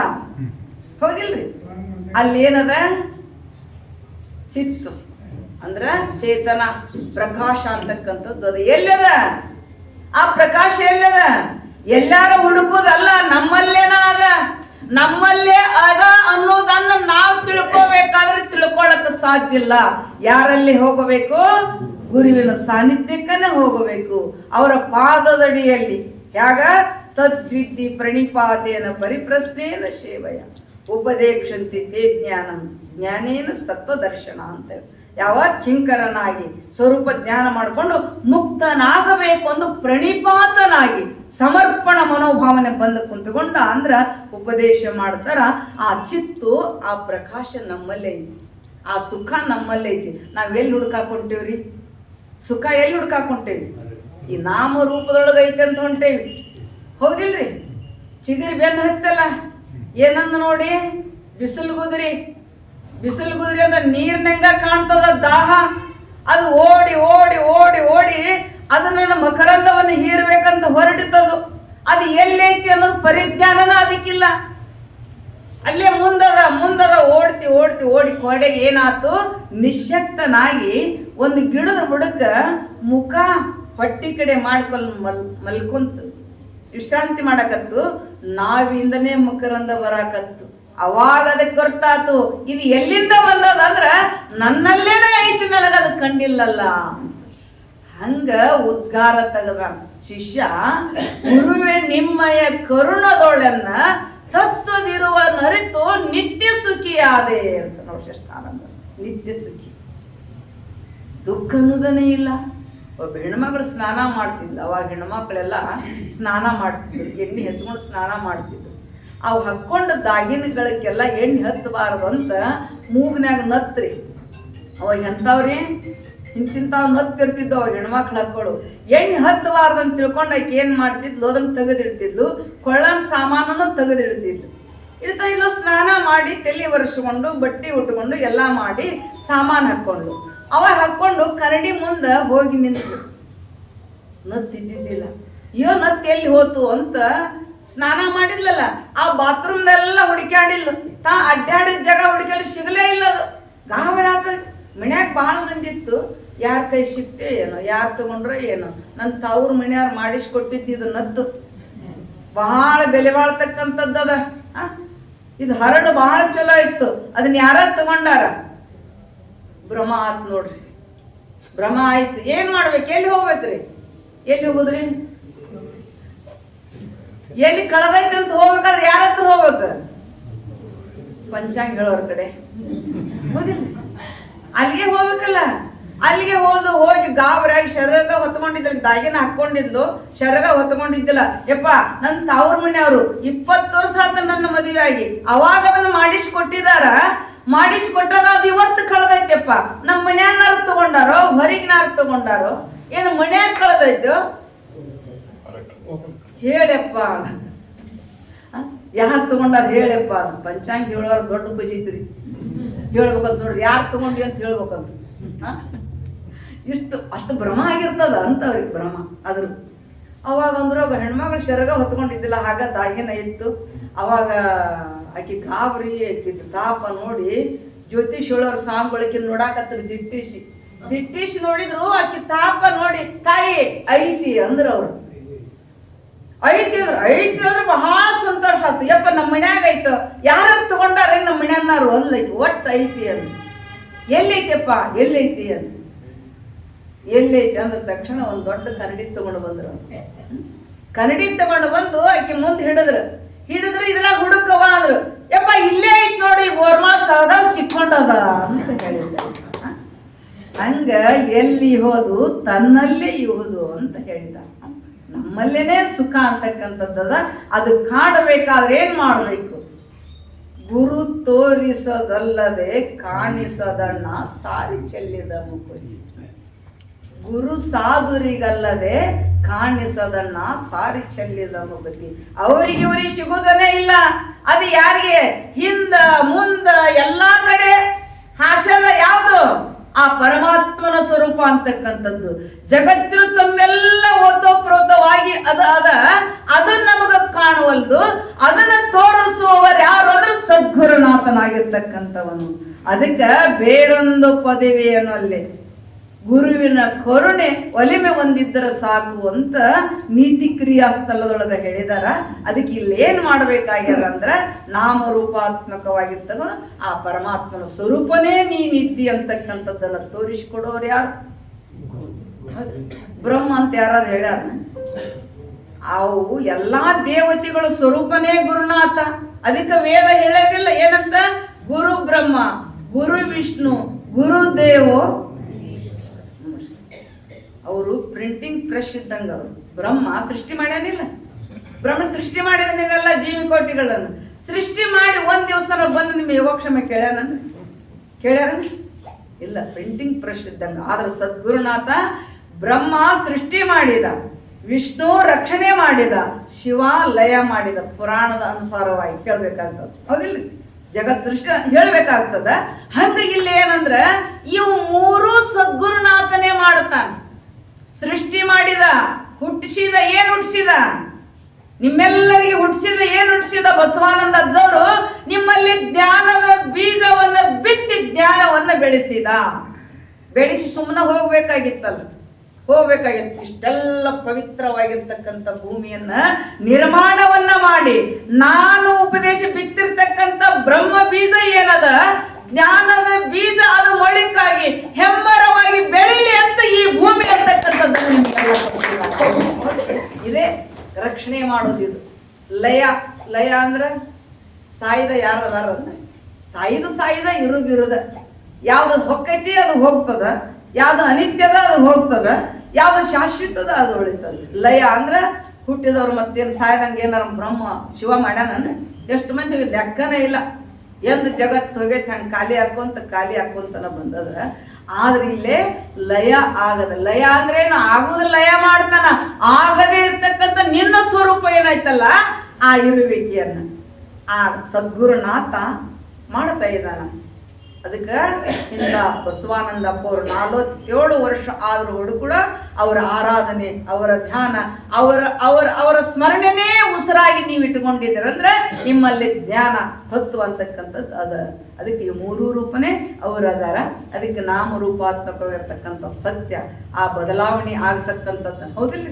ಬದಲಾಗಬೇಕು. ನಾವು ಯಾವ್ದಾದಕ್ಕಾರ ಬದಲಾಗ್ತೇವಿಲ್ಲ ಲೌಕಿಕದೊಳಗೆ, ಯಾವ್ದಾದಕ್ಕಾರ ಬದಲಾಗ್ತೇವೆ ನಾವು.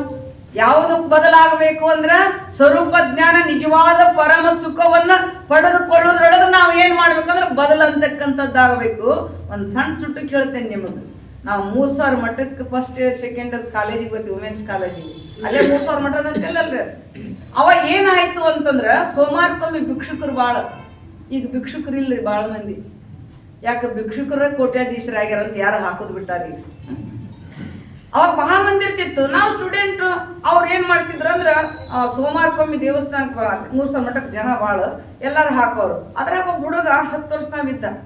ಅವ ಕುರುಡ ಅವೇನ್ ಮಾಡ್ತಿದ್ದ ಅಂತಂದ್ರೆ ಅವ ಅಲ್ಲಿದ್ದಂದ್ರೆ ಇಲ್ಲಿ ಯಾರು ಹಿಂಗ್ ಕೈ ಮಾಡಿದ್ರೆ ಓಡಿ ಬಂದು ತಾಟ್ ಹಿಡಿತಿದ್ದ. ನಾವ್ ಅಂತಿದ್ವಿ, ಏತಮ್ಮ ನಿನ್ ಕಣ್ ಕಾಣಿಸ್ತವೇನು? ಮತ್ ನೀ ಅಲ್ಲಿದ್ರು ನಾವ್ ಇಲ್ಲಿ ದಕ್ಷಿಣ ಹಾಕಾಕತ್ತೀವಿ ಅಂದ್ರ ಓಡಿ ಬಂದ್ ತಾಟ್ ಹಿಡಿತಿ, ಕಣ್ ಕಾಣಿಸ್ತಾವ ನೀನು? ಇಲ್ರಿ ಕಣ್ ಕಾಣಿಸಂಗಿಲ್ಲ, ಕುರುಡರಿಗೆ ಒಂದ್ ಯಾಕೆ ಇರ್ತೈತಿ ಅಂತ. ಕುರುಡರಿಗೆ ಒಂದ್ ಯಾಕೆ ಇರ್ತದ ಅದ? ಮತ್ ನಾವೇನ್ ಬಿಡು ಅದನ್ನ ವಿಚಾರ ಮಾಡುದು ಏನದ ಅಂತ ನಾವ್ ಸುಮ್ಮನೆ ಹೋದ್ವಿ. ಮುಂದ್ 10 ವರ್ಷ ಆದ್ಮೇಲೆ ನಾವು ಬಂದ್ವಿ. ಬರಗೊಡ್ದ ಅದ ಹುಡುಗ 20 ವರ್ಷವಾಗಿದ್ದ. 20 ವರ್ಷವಾಗಿದ್ದ. ನಾವು ಬಗಲಾಗ ಒಂದ್ ಕೋಲ್ ಇಟ್ಕೊಂಡು ಒಂದು ಕಾಲು ಏರ್ಗಟ್ಕೊಂಡು ತಾಟ್ ಹಿಡ್ಕೊಂಡು ನಿಂತಿದ್ದ. ನಾವು 2 ವರ್ಷ ಅಲ್ಲಿ ಅಡ್ಡಾಡಿ ಸಂಸ್ಕೃತ ಪಾಠಶಾಲೆಯಲ್ಲಿ ಹೋಗ್ತಿದ್ವಿ ನಾವು. ಆದ್ರೆ ಅದು ನಾವು ನಮ್ ಕೂಡ ಬಂದ ಹೋಗ್ಬೇಕು. ಚೌರಡ್ಡಿ ಅಂತಿದ್ಲು. ಆಕಿಗೆಂದೆ, ಈ ಹುಡುಗ ಕುರುಡಿದ್ನಲ್ಲ 10 ವರ್ಷದಾಗ, ಇವ್ ಕುಂಟಾಗ ನೋಡಿ ಈಗ. ಅವಾಗ ದಿಟ್ಟಿಸ್ ನೋಡಿದೆ ಅದ ಹುಡುಗಿದ್ದವ. ಇದು ನಿಜ, ಇದು ಅದೇ ಹುಡುಗಿದ್ದ. ಏತಮ್ಮ ಯಾಕ್ರಿ ಕರ ಅಂದ. ಕಣ್ ಕಾಣ್ತಿದ್ದಲ್ಲ, ಯಾಕ್ರಿ ಕರ ಅಂದ. ಈ ಸಣ್ಣವಿದ್ದ ಕುರುಡಿದ್ದಿದ್ದಿಲ್ಲ? ಇಲ್ರಿ ಅದು ಕರೆ ಮಾತು ಹೇಳಿ, ನೀನು ಕುರುಡಿದ್ದಿಲ್ಲ 10 ವರ್ಷದಾಗ, ಕಣ್ ಕಾಣ್ತಿದ್ದಿಲ್ಲ ನಾವು ಭಿಕ್ಷಾ ಬಿಡ್ದಲ್ಲ. ಹೌದ್ರಿ ಅದು. ಮತ್ತೆ ಕುರುಡ್ ಹೋಗಿ ಕುಂಟೆ ಹಾಕಾಗಿ ಅಂದೆ. ಕುರುಡ್ ಹೋಗಿ ಕುಂಟೆ ಹಾಕಾಗಿ ಅಂದಾಗ ಅವ ಹುಡುಗ ಅಂದ, ಏನ್ರಿ ನಾ ಕುರುಡದೇನೆ ಅಂತ ತಿಳ್ಕೊಂಡು ನನ್ನ ತಾಟ್ನಾಗ 1 ರೂಪಾಯಿ ಹಾಕಿ 2 ರೂಪಾಯಿ ತಕ್ಕೊಳಕತ್ರು, ಅದಕ್ಕೆ ಕುರುಡ್ ಹೋಗಿ ಕುಂಟಾಗೇನೆ ಅಂತ ಹೇಳಿ. ಇಂಥದನ್ನು ನಮ್ಮ ಜೀವನದೊಳಗ ಬದಲ ಬದಲಾಗ್ಲಿಕ್ಕೆ ನಾವು ಪ್ರಯತ್ನ ಮಾಡ್ತಾ ಇದ್ದೇವೆ. ಉದರ ಪೋಷಣೆಗಾಗಿ ನಾವು ಹೀಗೆ ಮಾಡ್ತಾ ಇದ್ದೇವೆ. ಆದ್ರೆ ಜೀವನದೊಳಗ ಬದಲಾಗಿರ್ತಕ್ಕಂಥ ಶಿಷ್ಯ ಗುರುದೇವ ನೀ ಮಾಡಿದ ಉಪಕೃತಿಯನ್ನು ಮರೆಯದೆಂದೆಂದಿಗೂ ಇಹದಳು ಅಂತ ಹೇಳಿದ್ದಾರೆ. ಹೆಂಗ್ ತಿಳ್ಕೊಬೇಕ್ರಿ ಅಂತ ನೀವು ಅನ್ಬೋದು. ಕಣ್ಣು ಪಿಳುಕಿಸ್ತದ, ಕಿವಿ ಕೇಳತದ, ಬಾಯಿ ಮಾತಾಡ್ತದ, ಮೂಗು ವಾಸನೆ ಹಿಡಿತದ, ಕೈ ಚಲನವಲನದ, ಕಾಲು ನಡೀತದ, ಹ್ಯಾಗ ಅಂತ ನೀವ್ ಅನ್ಬೋದು. ಆತ್ಮ ಅರುಸ್ವರೂಪ ಅವಂದೇ ಅಂತ ನೀವ್ ಹೇಳ್ತೀವಿ. ಅವೆಲ್ಲದನ ಇವ್ ಇಂದ್ರಿಯಾದಿಗಳು ಕೆಲಸ ಮಾಡ್ತಾವಲ್ಲ, ಒಳಗ ಅವಾದಾನ ಯಾರು ಆತ್ಮ ಚೇತನ ರೂಪ ಅವಕ್ಕೆ ಇವದವು. ಹೆಂಗಂದ್ರ ದೃಷ್ಟಾಂತ ಕೊಟ್ಟಾರ ಅದ್ರೊಳಗ. ಇದು ಅಯಸ್ಕಾಂತ ಇರ್ತದಲ್ಲ, ಅದನ್ನ ಇಲ್ಲಿ ಹಿಡಿದ್ವಿ ಅಂದ್ರ ಆ ಕಬ್ಬಣದ ತುಂಡು ಏನ್ ಮಾಡ್ತಾವ್ರಿ? ಅಳಿಗಾಡ್ತಾವಿಲ್ರಿ ಅವು. ಯಾವ್ದ್ರಿಂದ? ಅಯಸ್ಕಾಂತದಿಂದ. ಹಿಂಗ ಓದಾಡ್ತಾವ. ಆದ್ರ ಅದು ಹೌದನೇ, ಅದು ಅಯಸ್ಕಾಂತನೇ ಅದು ಅಲ್ಲ. ಅದರ ಒಂದು ಆಕರ್ಷಣೆಯಿಂದ ಏನ್ ಮಾಡ್ತದ, ಅದು ಹೆಂಗ ಕಬ್ಬಣದ ತುಂಡು ಅಳಿಗಾಡ್ತಾ ಇದೆಯೋ ಹಂಗ ಈ ದೇಹದಲ್ಲಿ ಇರ್ತಕ್ಕಂಥ ಚೇತನ ರೂಪವಾಗಿರ್ತಕ್ಕಂಥ ಆತ್ಮನಿಂದ ಈ ಇಂದ್ರಿಯಾದಿಗಳೆಲ್ಲ ಚಲನವಲನ ಅಂತಕ್ಕಂಥವಾಗ್ತವು. ಆದ್ರೆ ನಾವೇನ್ ತಿಳ್ಕೊಂಡೇವಿ? ನನ್ನ ಕಣ್ಣು, ನನ್ನ ಕಾಲು, ಹೌದಿಲ್ಲ, ನಾ ಮಾತಾಡಿದ್ಯಾ, ನಾ ಹೋದ್ಯಾ, ನಾ ಮಾಡಿದ್ಯಾ, ನೀನೇನು ಒಳಗ ಅದಾನ. ಅದನ್ನ ಮಾಡಿಸೋ ಯಾರು ಅಂತ ಇವ ತಿಳ್ಕೊಂಡಾನ ಶಿಷ್ಯ. ತಿಳ್ಕೊಂಡು ಉದ್ಗಾರ ತೆಗೆದಿದಾನ. ಅದೇ ಅವ ಅಲ್ಲ. ಅದಕ್ಕೆ ಬರೀ ಭ್ರಮೆಯೊಳು ಬಿದ್ದು ಕೆಡಬೇಡ. ಮುಂದೆ ಉದಾಹರಣೆಗಳನ್ನ ಕೊಟ್ಟಿದ್ದಾರೆ ಅವ್ರು. ಏನು ಅಂದ್ರ, ಸ್ಫಟಿಕ್ ಇರ್ತದ ನೋಡು. ಆ ಸ್ಫಟಿಕ್ ಶುಭ್ರವಾಗಿ ಇರ್ತದ. ಆದ್ರೆ ಅದಕ್ಕೊಂದು ಇಂಥ ಗುಲಾಬಿ ಹೂವನ್ನ ಅದ್ರ ಹತ್ರ ಹಿಂಗ್ ಹಿಡಿದ್ವಿ ಅಂದ್ರೆ ಅದ್ ಹೆಂಗ್ ಕಾಣ್ತದ್ರಿ? ಕೆಂಪು ಕಾಣ್ತದ. ಹಸಿರು ಹಿಡಿದ್ರ ಹಸಿರು ಕಾಣ್ತದ, ಹಳದಿ ಹಿಡಿದ್ರ ಹಳದಿ ಕಾಣ್ತದ. ಏನು ಸ್ಫಟಿಕ್ ಹಳದಿ ಕೆಂಪು ಹಸಿರು ಅದು ಪರಿಧಿ ಬಿದ್ದಿದ್ದಕ್ಕೆ ಕಾಣ್ಲಿಕ್ಕತ್ತದ. ಆ ಹೂವಿಲಿಂದ ಕಾಣಕತ್ತೈತಿಲ್ರಿ. ಹಂಗ ಇಲ್ಲಿ ಏನಾಯ್ತಲ್ಲ, ನಾಮರೂಪಾತ್ಮಕವಾಗಿರ್ತಕ್ಕಂಥದ್ದು ಏನಾಯ್ತಲ್ಲ, ಅದರಿಂದನೇ ಇದೇನು ಮಾಡಾಕತ್ತದ, ಈ ಸತ್ಯವಾದ ವಸ್ತುವನ್ನು ಮರಿ ಮಾಡಿ ಈ ಒಂದು ನಾಮರೂಪಾತ್ಮಕವಾಗಿರ್ತಕ್ಕಂಥದ್ದು ಕಾಣ್ಲಿಕ್ಕತ್ತದ. ಅದೇ ಸತ್ಯ ಅಂತ ತಿಳ್ಕೊಂಡು ನಾವು ಬಂಧನದಿಂದ ಬಳಲಿಕ್ಕತ್ತೀವಿ. ಆ ಬಂಧನದಿಂದ ಬಿಡಬೇಕಾದ್ರೆ ಸದ್ಗುರುನಾಥನಿಗೆ ಶರಣಾಗತನಾಗಬೇಕು. ಇಂಥ ಶಕ್ತಿ ಯಾರಿಗಿದೆ ಅಂದ್ರೆ ಮಾನವನಿಗೆ ಅದ, ಮತ್ಯಾರಿಗಿಲ್ಲ. ದೇವತೆಗಳಿಗಿಲ್ಲ. ದೇವತೆಗಳು ಸುಮ್ಮನೆ ಐಸಾರಾಮ್ ಇರುವುದಷ್ಟೇ. ಆದ್ರೆ ನಿಜವಾದ ಸ್ವರೂಪವನ್ನು ಪಡೆದುಕೊಂಡು ಜನನ ಮರಣದಿಂದ ಬಿಡುಗಡೆ ಆಗುವ ಸಾಮರ್ಥ್ಯ ಯಾರಿಗಿದೆ ಅಂದ್ರೆ ಮಾನವನಿಗೆ ಅದ. ಆ ಮಾನವ ಲೋಕಗಳದಾವಲ್ಲ, ಯಾವ ಲೋಕ್ರಿ? ಯಾವ ಲೋಕ? ಬ್ರಹ್ಮಲೋಕ, ವಿಷ್ಣು ಲೋಕ, ದೇವಲೋಕ, ಇಂದ್ರ ಲೋಕ ಅದಾವಲ್ಲ. ಅಲ್ಲಿದ್ದವರಿಗೆ ಆಗುವುದಿಲ್ಲ ಮೋಕ್ಷ ಆಗುವುದಿಲ್ಲ, ಮುಕ್ತಿ ಆಗುವುದಿಲ್ಲ. ಮೋಕ್ಷ ಮುಕ್ತಿಯನ್ನು ಹೊಂದಬೇಕಾದ್ರೆ, ಜನನ ಮರಣದಿಂದ ಬಿಡುಗಡೆ ಆಗಬೇಕಾದ್ರೆ ಮರ್ತ್ಯದೊಳಗ ಮಾನವನಾಗಿ ಹುಟ್ಟಬೇಕು ಅಂತ ಹೇಳಿದ. ಮರ್ತ್ಯದೊಳಗ ಮಾನವನಾಗಿ ಹುಟ್ಟಬೇಕು. ಅದಕ್ಕೆ ಇಲ್ಲಿ ಏನು ಮಾಡಿದರು ಅಂದ್ರೆ, ಮರ್ತ್ಯ ಎಂಬುದೊಂದು ಕರ್ತಾರನ ಕಮ್ಮಟವಯ್ಯ ಬಸವಣ್ಣನವರು. ಮರ್ತ್ಯ ಅಂದ್ರೆ ಕಂಬಾರ ಸಾಲಿದ್ದಂಗ.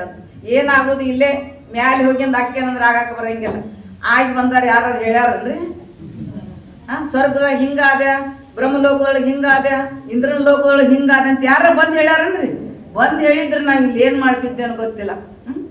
ಏನಾಗೋದನ್ನು ಇಲ್ಲೇ ಅದ. ಅಂತ ಮಾನವ ಜನ್ಮ ಅಂದ್ರೆ ಶ್ರೇಷ್ಠವಾಗಿರ್ತಕ್ಕಂಥ ಅರಿವಿನ ಜನ್ಮಕ್ಕೆ ನಾವು ಬಂದೇವಿ ಅಂತಂದ ಮೇಲೆ ಏನ್ ಮಾಡ್ಬೇಕು? ಗುರುವಿನ ಸಾನ್ನಿಧ್ಯಕ್ಕೆ ಹೋಗಿ ಗುರುವಿನ ತತ್ವೋಪದೇಶವನ್ನು ಮತ್ತೆಲ್ಲರೂ ಹುಡುಕಾಕ್ ಹೋದ್ ಸಿಗೋದಿಲ್ಲ. ದೇವರಲ್ಲಿ ಹೋದ್ರು ಸಿಗುವುದಿಲ್ಲ. ಯಾರಲ್ಲಿ ಹೋಗ್ಬೇಕಂದ್ರೆ ಸದ್ಗುರುನಾಥನಲ್ಲಿ ಹೋಗೋದು. ಅದಕ್ಕೆ ಅಲ್ಲಮಪ್ರಭುಗಳು ಹೇಳಿದ್ದಾರೆ, ಕಂಡುದನ್ನೇ ಕಂಡು ಗುರುಪಾದ ಹಿಡದಲ್ಲಿ ಕಾಣುವುದನ್ನು ಕಾಣಬಹುದು ಗುಹೇಶ್ವರ ಅಂತ ಹೇಳಿದಾರ. ಆ ಗುರುವಿನ ಪಾದವನ್ನು ಹಿಡ್ಕೊಂಡು ಕಾಣದೇ ಇರ್ತಕ್ಕಂಥ ಪರವಸ್ತು ಆ ಆನಂದವನ್ನು ಹೊಂದಲಿಕ್ಕೆ ಬರ್ತದ. ಅಂತ ಆನಂದವನ್ನು ಹೊಂದು ಅದರ ಅನುಭವಕ್ಕೆ ತಂದುಕೊಂಡವರೇ ತಾವೆಲ್ಲ ಪೂಜ್ಯರ ಒಂದು ಪುಣ್ಯಾರಾಧನೆ ಕಾರ್ಯಕ್ರಮದೊಳಗೆ ತಾವೆಲ್ಲ ಪಾಲ್ಗೊಂಡಿದ್ದೀರಿ. ಅದಕ್ಕೆ ನಿಜವಾಗ್ಲೂ ಈ ಉದ್ಗಾರವನ್ನ ಬದಲಾವಣೆ ಅಂತ ಅಂದಿದ್ದಾರೆ. ಅಂತ ಬದಲಾವಣೆ ನಮ್ಮ ನಿಮ್ಮೆಲ್ಲರಿಗಾಗಿ ಸದಾ ಆ ಆನಂದ ಸ್ವರೂಪದೊಳಗಿರ್ತಕ್ಕಂಥ ಆ ಪರಿಧಿಯನ್ನು ದೂರ ಮಾಡಿ ಆನಂದವನ್ನು ಕೊಡ್ತಕ್ಕಂಥ ಶಕ್ತಿ ಸಾಧನವನ್ನ ಬಸವಾನಂದಪ್ಪ ಅವರು, ಜಗದ್ಗುರು ಶಿವಾನಂದಪ್ಪ ಅವರು ಕರುಣಿಶಿಲಿ ಅಂತ ಹೇಳಿ ಈ ಅಪೂರ್ವ ಆರಾಧನೆಗೆ ಕರೆಸಿ ನಮ್ಮನ್ನ ತಮ್ಮೆಲ್ಲರ ಜೊತೆ 4 ಮಾತುಗಳನ್ನು ಹಂಚಿಕೊಳ್ಳಿಕ್ಕೆ ಅವಕಾಶ ಮಾಡಿಕೊಟ್ಟಿರ್ತಕ್ಕಂಥ ನಮ್ಮ ಮಠದ ಚೇರ್ಮನ್ರಾಗಿರ್ತಕ್ಕಂಥ ಮಾತೃ ಹೃದಯದ ಅಪ್ಪವರಿಗೂ, ನಮ್ಮ ಕಾರ್ಯದರ್ಶಿಗಳು ಬೋಳರಾಮ ಸಂತರ ಹೆಸರೇನೊಳಗೆ ಬರ್ತಾರಲ್ರಿ, ಯಾರ ಕರು ಹೂನ ಯಾರ ಕರೆದ್ರು ಹೂವ ಎಲ್ಲ ನೋಡ್ರಿ, ಇಂಥವ್ರು ಸಿಗೋದು ಬಹಳ ದುರ್ಲಭ.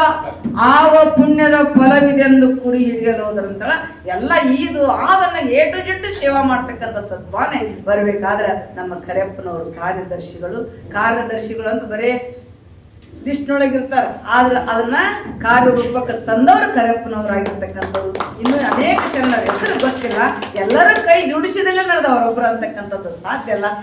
ಜೈ ನಮ ಪಾರ್ವತೀಶ್ವರ ಮಹಾದೇವ. ಅದಕ್ಕೆ ಇಲ್ಲಿ ಏನಾದ್ರು ಒಂದು ಕಾರ್ಯ ನಡೀಬೇಕು ಅಂದ್ರೆ ಕಾಣಿಬೋದ್ರೆ ಮೊದಲೇ ಸೂಚನಾ ಕೊಡೋರಲ್ಲ ಶಿವಾನಂದರು, ಅಂಥವರಿಗೂ ಕೂಡ ನನ್ನ ಅನಂತ ನಮಸ್ಕಾರ ಸಲ್ಲಿಸಿ, ಶ್ರೋತ್ರಿಯರಾಗಿರ್ತಕ್ಕಂಥ ತಮ್ಮೆಲ್ಲರಲ್ಲಿಯೂ ವಿರಾಜಮಾನವಾಗಿರ್ತಕ್ಕಂಥ ಆ ಚಿತ್ರಕ್ಕೆ, ಆ ಪ್ರಕಾಶಕ್ಕೆ ಎಲ್ಲರಲ್ಲಿಯೂ ಅನಂತ ನಮಸ್ಕಾರಗಳನ್ನು ಸಲ್ಲಿಸಿ ನಾಲ್ಕು ಮಾತುಗಳನ್ನು ಹೇಳ. ನಾನು ಶಾಸ್ತ್ರ ಹೇಳಾಗಿಲ್ಲ, ಮತ್ತೇನು ಹೇಳ್ತೀರಿ ಅಂತಂದ್ರೆ ಜಗತ್ತಿಗೆ ಕಾರಣೀಭೂತರಾಗಿರ್ತಕ್ಕಂಥ ನೀವೇನು ಕರಿತೀರಲ್ಲ, ಗುರು ಬ್ರಹ್ಮ, ಗುರು ವಿಷ್ಣು, ಗುರುದೇವ ಮಹೇಶ್ವರ ಅಂತ ಈ ಮೂರೂ ಸ್ಥಳಗಳನ್ನು ತನ್ನಲ್ಲಿ ಅಡಗಿಸಿಕೊಂಡಿರ್ತಕ್ಕಂಥವ್ರು ಯಾರಪ್ಪ ಅಂತಂದರೆ ತಾಯಿ ದೇವರೆಂದು ವೇದ ಬಾಯಿ ಬಿಟ್ಟು ಹೇಳುತ್ತಿರುವುದು, ತಾಯಿ ದೇವರೆಂದು ಹಿರಿಯರೆಲ್ಲರರಿವರು, ಮನೆಯ ಮೊದಲ ಪಾಠಶಾಲೆ ಜನನಿ ತಾನೇ ಮೊದಲ ಗುರು, ಜನನಿಯಿಂದ ಪಾಠ ಕಲಿತ ಜನರು ಧನ್ಯರು ಅಂತಕ್ಕಂಥ ಮಾತನ್ನು ಬಲ್ಲವರು ಹೇಳ್ತಕ್ಕಂಥ. ತಾಯಿ ಬ್ರಹ್ಮನೂ ಹೌದು, ತಾಯಿ ವಿಷ್ಣುನೂ ಹೌದು, ತಾಯಿ ರುದ್ರನೂ ಹೌದು. ಹೇಗ್ರಿಪ್ಪ, ಗರ್ಭದಿಂದ ನಮ್ಮನ್ನು ಭೂಮಿಗೆ ಕಳಿಸಿರ್ತಕ್ಕಂಥ ತಾಯಿ ನಮ್ಮನ್ನು ನಮ್ಮ ಹುಟ್ಟಿಗೆ ಕಾರಣೀಭೂತರಾಗಿರ್ತಕ್ಕಂಥ ಯಾರು? ತಾಯಿ. ಇನ್ನು ಸಂರಕ್ಷಣೆ ಮಾಡೋದು ಆಕೆ. ತಾಯಿ ಸಂರಕ್ಷಣೆ ಮಾಡದಿದ್ರೆ ನಾವು ನೀವು ಇರ್ತಿದ್ವಿ ಇಲ್ಲೇ. ಅದಕ್ಕೆ ತಾಯಿ ಮೊದಲ ದೇವತೆ ಅಂತ ಕರೆದು, ಆ ತಾಯಿಯೇ ಮುಂದೆ ನಾವು ಏನಾದರೂ ತಪ್ಪು ಮಾಡಿದಾಗ ಶಿಕ್ಷೆಯನ್ನು ಕೊಡ್ತಕ್ಕಂಥ ರುದ್ರ ರೂಪಿರ್ತಾಳ ಆಕೆ. ಮೂರು ರೂಪವನ್ನು ಆಕೆ ನಾವು ಲೋಕದಲ್ಲಿ ಹೇಳ್ತೀವಿ, ಗುರು ಬೇರೆ, ಬ್ರಹ್ಮ ಬೇರೆ, ವಿಷ್ಣು ಬೇರೆ ಅಂತ ಹೇಳ್ತಿದ್ವಿ. ಆದರೆ ಆ ಮೂವರು ಎಲ್ಲಿ ಅಡಗಿದ್ದಾರೆ ಅಂದರೆ ತಾಯಿ ಗರ್ಭದಲ್ಲಿದ್ದಾರೆ, ತಾಯಿ ಹತ್ರ ಇದ್ದಾರೆ. ಅದಕ್ಕೆ ಮೊದಲು ನಾವು ಯಾರಿಗೆ ನಮಸ್ಕಾರ ಮಾಡಬೇಕು ಅಂತಂದರೆ, ಯಾರಿಗೆ ನಮಸ್ಕಾರ ಮಾಡಬೇಕು? ಇಷ್ಟೆಲ್ಲ ಕೇಳಿದ ಮೇಲೆ ಸುಮ್ಮನೆ ಕೂತಿರ ತಾಯಿಗೆ. ಇವತ್ತೇನು ಮಾಡಿ ಜಗತ್ತಿನೊಳಗೆ ಏನು ನಡೆದೈತಿ ಅಂದ್ರೆ, ಜಗತ್ತಿನೊಳಗೆ ತಾಯಿ ಒಂದು ಸ್ವಲ್ಪ ಮುಪ್ಪು ಆದ್ಲು ಅಂದ್ರೆ ಎಷ್ಟು ಕಳಿಸ್ತಾರ? ವೃದ್ಧಾಶ್ರಮಕ್ಕೆ ಕಳಿಸ್ಕೊಡ್ತಾ ಇದ್ದಾರೆ. ಅದು ನಮ್ಮ ಹಿಂದೂ ಸಂಸ್ಕೃತಿ ಒಳಗೆ ಯಾವುದೋ ಒಂದು ಅಚಾನಕ್ಕಾಗಿ ಬಂದಿರತಕ್ಕಂಥ ಪ್ರಸಂಗ. ಎಲ್ಲರೂ ಕಳಿಸ್ತಾರಂತ ಹೇಳಂಗಿಲ್ಲ. ಬಹುತೇಕ 199 ಯಾರು ಅಂದರೆ ಅತಿಯಾಗಿ ಯಾರು ಅಭ್ಯಾಸ ಮಾಡಿ ಕಲ್ತಾಗಿರ್ತಾರೆ, ಲೋಕಕ್ಕೆ ಒಂದೇ ಆಗಿರ್ತಾರೆ, ತಾಯಿಯನ್ನು ನೋಡೋದಲ್ಲ ಅವರು. ನೋಡಿ, ತನ್ನ ಕಷ್ಟಪಟ್ಟು ಬೆಳೆದಿರ್ತಕ್ಕಂಥ ತಾಯಿ ಮುಪ್ಪ ಆದ ಬಂದ್ಲಂದರೆ ಇವು ಅದಕ್ಕಿಂತ ಮೊದಲು ಇವರು ಜಿಗದ ಬಿಟ್ಟಿರ್ತಾರೆ, ಫಾರಿನ್ ಜಿಗಿದಿರ್ತಾರೆ. ಅಲ್ಲಿ ಹೋಗಿ ಅಲ್ಲಿಂದ ತಾಯಿ ಯಾರು, ತಂದೆ ಯಾರು, ಬಂಧು ಯಾರು, ಅಲ್ಲಿ ಭಾಳ ಹೇಳ್ತಾರೆ. ನಮಗೆ ಒಬ್ಬರು ಧಾರವಾಡದೊಳಗೆ ಒಬ್ಬರು ಇದ್ದರು, ಅವರ ಮಗ ಇಂಗ್ಲೆಂಡ್ನಲ್ಲಿ ಡಾಕ್ಟರ್, ಇಬ್ಬರು ಮಕ್ಕಳು ಪುಣೆಯಲ್ಲಿ ಇಂಜಿನಿಯರು, ಒಬ್ಬ ಮಗ ದಾಂಡೇಲಿ ಪೇಪರ್ನಲ್ಲಿ. ಅವ್ರ ಹೆಸರು ಹೇಳಂಗಿಲ್ಲ. ಇಷ್ಟಿದ್ದು ಅವ್ರು ಎಲ್ಲಿ ತೀರ್ಕೊಂಡ್ರಪ್ಪ ಅಂತಂದ್ರೆ, ಮೊದಲ ಅವ್ರು 4 ಮಂದಿ ಇದ್ದಿದ್ದು ಆಸ್ತಿ ಎಲ್ಲ ಮಾರಿ 4 ಮಂದಿ ಹಂಚಿದ್ರು ಅವರು. ಆ ಹಂಚಿದ ಮೇಲೆ ಏನಾಗ್ತಪ್ಪ ಅಂದ್ರೆ, ಅವ್ರು ಇಂಗ್ಲೆಂಡಲ್ಲಿ ಇರತಕ್ಕಂಥ ಅವ್ರು ನನಗೇನು ಆಸ್ತಿ ಬೇಕಾಗಿಲ್ಲ, ನಾನು ಇಲ್ಲಿ ಆರಾಮದೇನಿ, ಬೇಡ ಅಂತ ಉಳಿದಿರ್ತಕ್ಕಂಥ ಅವ್ರು 3 ಮಂದಿ, ಅದರೊಳಗೆ ಅವ್ನು ಸ್ವಲ್ಪ ದಡ್ಡಿದ್ದ 4ನೇದವ, ಅವನ್ನ ಸ್ವಲ್ಪ ಆಸ್ತಿ ಹೆಚ್ಚಿಗೆ ಕೊಟ್ಟರು. ಉಳಿದಿರ್ತಕ್ಕಂಥ ಇಬ್ಬರು ಸಮನಾಗಿ ಹಂಚ್ಕೊಂಡ್ರು. ಮುಪ್ಪ ಬಂದ ಕೂಡಲೇ ಮನೆಯವ್ರು ತಿಳ್ಕೊಂಡ್ಬಿಟ್ಟಿದ್ರು. ಮುಪ್ಪ ಬಂದ ಕೂಡಲೇ ಪಾಯ ಹಾಕ್ಕೊಂಡ್ರು. 6 ತಿಂಗಳು ನನ್ನ ಹತ್ರ, 6 ತಿಂಗಳು ಅವನ ಹತ್ರ, 6 ತಿಂಗಳು ಅವನ ಹತ್ರ. ಇದು ನಮ್ಮ ಸಂಸ್ಕೃತಿ ಅಲ್ಲ. ಇದ್ದಾಗ ಏನಾಯ್ತು ಕೊನೆಗಂದರೆ, ಅನ್ನ ಮಗನ ಹತ್ರ ಇದ್ರಲ್ಲ ಆ ತಾಯಿ ಅಂದರೆ ಅವನ ಸೊಸಿ ಸಣ್ಣಾಕಿ ಏನು ಹೇಳಿದಂದ್ರೆ, ಮುಂಜಾನೆ ಎದ್ದು ಹೋಗಿ ಹಾಲು ತರಬೇಕು, ಮಕ್ಕಳನ್ನ ಶಾಲೆಗೆ ಕಳಿಸೋದು, ಕರ್ಕೊಂಬರೋದು, ಡ್ಯೂಟಿ ಹಚ್ಚಿದ್ರು ಅವನಿಗೆ. ಅವ ಅಸಿಸ್ಟೆಂಟ್ ಕಮಿಷನರ್ ರಿಟೈರ್ಡ್ ಆಗಿ ಮನುಷ್ಯ. ಇದು ಬೇಡ ಸರಿ ಅಂತ ತಿಳ್ಕೊಂಡು ಎಲ್ಲಿ ಹೋದ? ವೃದ್ಧಾಶ್ರಮಕ್ಕೆ ಹೋದ. ಈ ರೀತಿಯಾಗಿರ್ತಕ್ಕಂಥದ್ದು ಈ ಪ್ರಸಂಗ ನಾನು ಕಣ್ಣಾರೆ ನೋಡಿರ್ತಕ್ಕಂಥದ್ದು. ಇದು ಬರಬಾರ್ದು ನಮ್ಮಲ್ಲಿ ಅಂತಂದ್ರೆ ನಮ್ಮಲ್ಲಿ ಏನು ಬೇಕಂದ್ರೆ ಆಧ್ಯಾತ್ಮದ ನೆರಳು ಬೇಕು, ಆಧ್ಯಾತ್ಮದ ಬಗ್ಗೆ ಇರಬೇಕು, ವಿವೇಕ ಅಂತಕ್ಕಂಥದ್ದು ಇರಬೇಕು. ವಿವೇಕ ಅಂತಕ್ಕಂಥದ್ದು ಇತ್ತಂದ್ರೆ ಜೊತೆಗೆ ವೈರಾಗ್ಯ ಬೇಕು. ಆ ವೈರಾಗ್ಯದ ಜೊತೆಗೆ ಏನು ಬೇಕು ಅಂದರೆ ಯಾರು ನಮಗೆ ಸಾಕಿಸಲು ಹಿದವರು ಯಾರಪ್ಪ ಅಂತಕ್ಕಂಥದ್ದು ತಿಳುವಳಿಕೆ ಬರುತ್ತೆ. ವಿವೇಕ ಅಂತಕ್ಕಂಥದ್ದು ಬರದೇ ಇತ್ತಂದರೆ ಅವ್ರೇನು ಅನಾಚಾರಿಗಳಾಗಿರ್ತಾರೆ. ಹೊರದೇಶದಲ್ಲಿ ಇದ್ದು ದುಡ್ಡು ಕಳಿಸ್ಕೊಡ್ತಾರೆ ಆಶ್ರಮಕ್ಕೆ. ಒಬ್ಬ ಪೇಪರ್ನಲ್ಲಿ ನೋಡಿರ್ಬೇಕು, ತಾಯಿನ ವೃದ್ಧಾಶ್ರಮಕ್ಕೆ ಹೋಗಿ ದುಡ್ಡು 1 ಲಕ್ಷ ರೂಪಾಯಿ ಕೊಟ್ಟ, ನಾನು ಹೋಗ್ತೀನಿ, ನಾನು ಅದಕ್ಕೆ ತಾಯಿನ ಕರ್ಕೊಂಡು ಎಲ್ಲಿ ಬರ್ತೀನಿ, ಏರ್ಪೋರ್ಟಿಗೆ ಬರ್ತೀನಿ, ಅಲ್ಲಿಂದ ಬಂದ ನಂತರ ನಾ ಪ್ಲೇನ್ ಹಾಕ್ಕೊಂಡು ಹೋಗ್ತೀನಿ, ಆಮೇಲೆ ನನ್ನ ತಾಯಿನ ಕರ್ಕೊಂಡು ವೃದ್ಧಾಶ್ರಮಕ್ಕೆ ಹೋಗು ಅಂತ ಹೇಳಿ ಕಳಿಸಿದ್ದ. ಈ ರೀತಿ ಮೋಸವನ್ನು ಮಾಡ್ತಕ್ಕಂಥವ್ರು ಯಾರು ಪತಿಯಾಗಿ ಯಾರು ಕುಂತಿರ್ತಾರೆ ಅವ್ರು ಹೆಚ್ಚಾಗಿ ತಾಯಿ ತಂದೆಗಳನ್ನ ನೋಡೋದಿಲ್ಲ. ಜಗತ್ತಿನೊಳಗೆ ಯಾರೋ ಒಬ್ಬರು ಇಬ್ಬರು ಇರ್ಬೋದು ನೋಡೋರು. ಯಾಕೆ ಕಲಿಬೇಕಂದ್ರೆ ಸಂಸ್ಕಾರ ಬೇಕು ಮಕ್ಕಳಿಗೆ. ಆ ಸಂಸ್ಕಾರ ಕೊಡೋದು ಯಾರು? ತಾಯಿನೇ. ಆ ತಾಯಿ ಸಂಸ್ಕಾರ ಕೊಡದೇ ಇದ್ರೆ ಹಿಂಗಾಗ್ತದೆ. ನನ್ನ ಮಗ ಓದಲಿ, ಶಾಣೆ ಆಗಲಿ, ಪರದೇಶಕ್ಕೆ ಹೋಗಲಿ, ಅದು ಪರದೇಶನಾಗಿಟ್ಟಿರ್ತಾನೆ. ಈಕೆ ಪರದೇಶ ಆಗೋದಕ್ಕಿಂತ ಪೂರ್ವದಲ್ಲಿ ಸಂಸ್ಕಾರ ಅಂತಕ್ಕಂಥದ್ದನ್ನು ತಾಯಿ ಕೊಟ್ಟಿದ್ಲು ಅಂತಂದರೆ ಅದು ಎಂದೂ ತಾಯಿ ತಂದೆಗಳು ಅನಾಥರಾಗೋದಿಲ್ಲ. ನಮ್ಮಲ್ಲಿ ಏನಾಗಿದೆ ಅಂದರೆ ಅನಾಥರಾಗುತ್ತೆ ಭಾಳ. ವೃದ್ಧಾಶ್ರಮ ಎಷ್ಟು ಅದ ರೀ? ಧಾರವಾಡದೊಳಗೆ 2 ಅದಾವ, ಇಲ್ಲೇ ಹುಬ್ಬಳ್ಳಿಯಾಗ ಒಂದು, ಇಲ್ಲಿ ಒಂದು ಐತ್ರಿ, ಹಾಂ ಇಲ್ಲಿ 2 ಅದಾವ. ಯಾಕೆ ಇಷ್ಟ ಬೆಳೀತಾವು? ಕಾರಣ ಸಂಸ್ಕಾರ ಇಲ್ಲ.